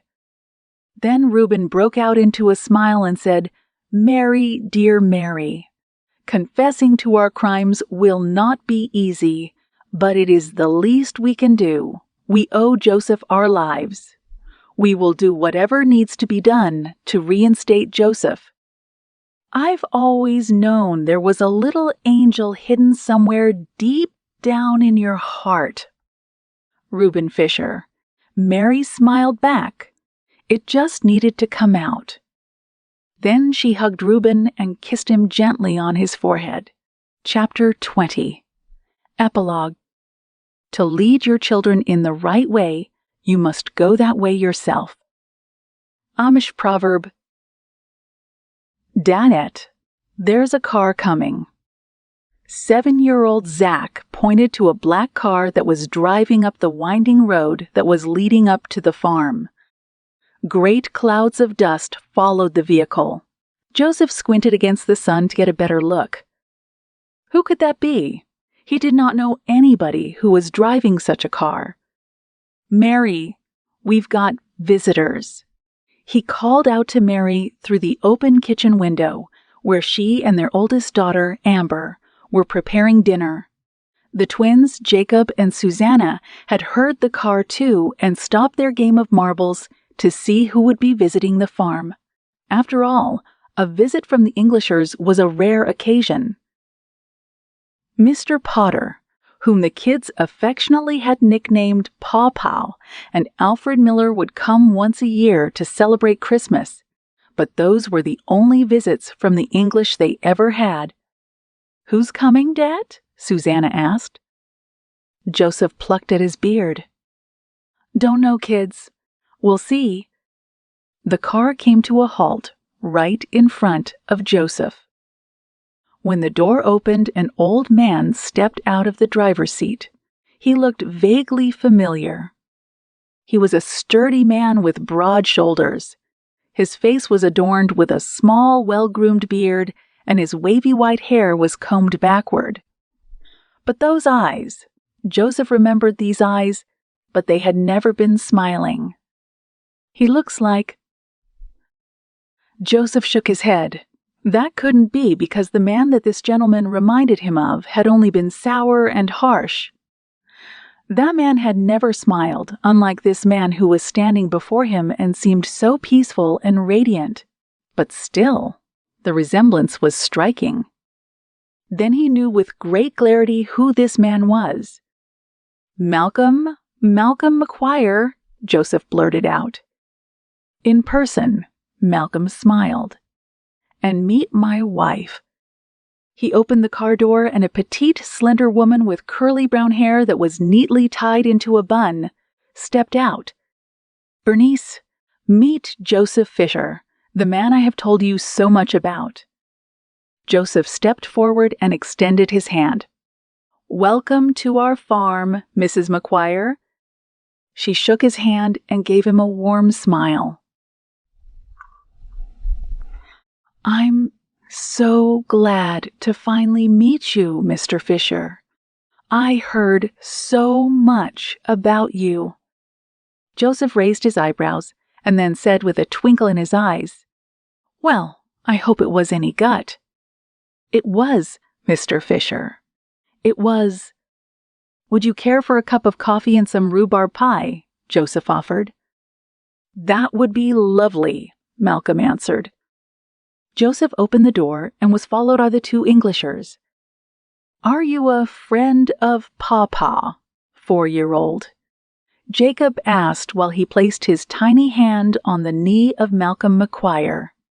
Malcolm raised his eyebrows and asked the boy, "And who is Papa, young man?" Jacob hesitated and looked at his father. Joseph placed his hand on Jacob's blonde hair. "Yes, Jacob, Mr. McQuire knows Papa, but why don't you and Susanna go on playing with your marbles?" Jacob nodded and they stormed out of the living room again. "I see you've got quite a family now," Malcolm said, holding a steaming cup of hot coffee. Joseph nodded. "God has been gut to me. He blessed us with 4 children, and I am now the bishop of our community." "I am so glad to hear," Malcolm said. "But that wasn't because of me. I was a very mean man when we first met, but things changed since." His voice trailed off, and he looked at his wife. "I met Bernice. Your dream was almost completely fulfilled. Remember that day when I was taken away to the maximum security prison?" Joseph pressed his lips together. "Never forgot it, sir." "Well, I stayed in that prison for 7 long years. But there I met Bernice. She was a pastoral worker. She talked some sense into me and I surrendered to God. I've become a Christian, but really, Malcolm's eyes glistened. "Your dreams and the way you talked about God scared the hell out of me. Your sample laid the foundations and made me realize that maybe there was a God after all. Because of you, I was willing to listen to Bernice." Then he looked deep into Joseph's eyes. "Joseph, I've come to ask your forgiveness." Joseph stared into Malcolm's face. Then he broke out into a wide smile and got up to give Malcolm a big hug. "Of course I forgive you, Malcolm. I forgave my brothers, and Jesus forgave all of us for a lot worse. In fact, I forgave you the very day we last saw each other." "Thank you, Joseph." Tears rolled out of Malcolm's eyes. "Thank you for having stood up for your God." For a long moment, the two men stood in each other's embrace. Then Joseph looked at Malcolm and shook his head. "But tell me, Malcolm, you said God almost completely fulfilled the dream. Didn't he completely fulfill it?" Malcolm shook his head and smiled. "No, he didn't, Joseph. You said God was going to lock me up for the rest of my life. But here I am, married and a child of the King, no longer in prison.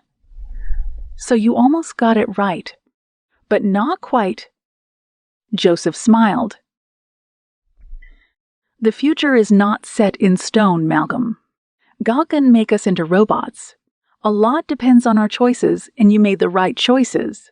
But I tell you one more secret." "What's that?" Malcolm asked, while he raised his eyebrows. "Well," Joseph said while he looked at Mary, "Mary said we should pray for you. So when we first got married, we asked the whole community to pray for you. For more than 2 years, we all prayed for you, every Sunday, that God would have mercy on you." Joseph couldn't help but laugh when he saw Malcolm's mouth drop open. "And God, Malcolm, always answers the prayers of his children, and he is always right." The end. Thank you for listening. Here at PureRead, we aim to serve you, our dear readers and listeners, with good, clean Christian stories. You can be assured that any PureRead book you pick up will not only be hugely enjoyable, but free of any objectionable content. We are deeply thankful to you for choosing our books. Your support means that we can continue to provide stories like the one you have just listened to. To browse our range of clean and wholesome titles, go to pureread.com. please like and subscribe to our channel. That way you'll be the first to hear when new stories arrive here for your enjoyment.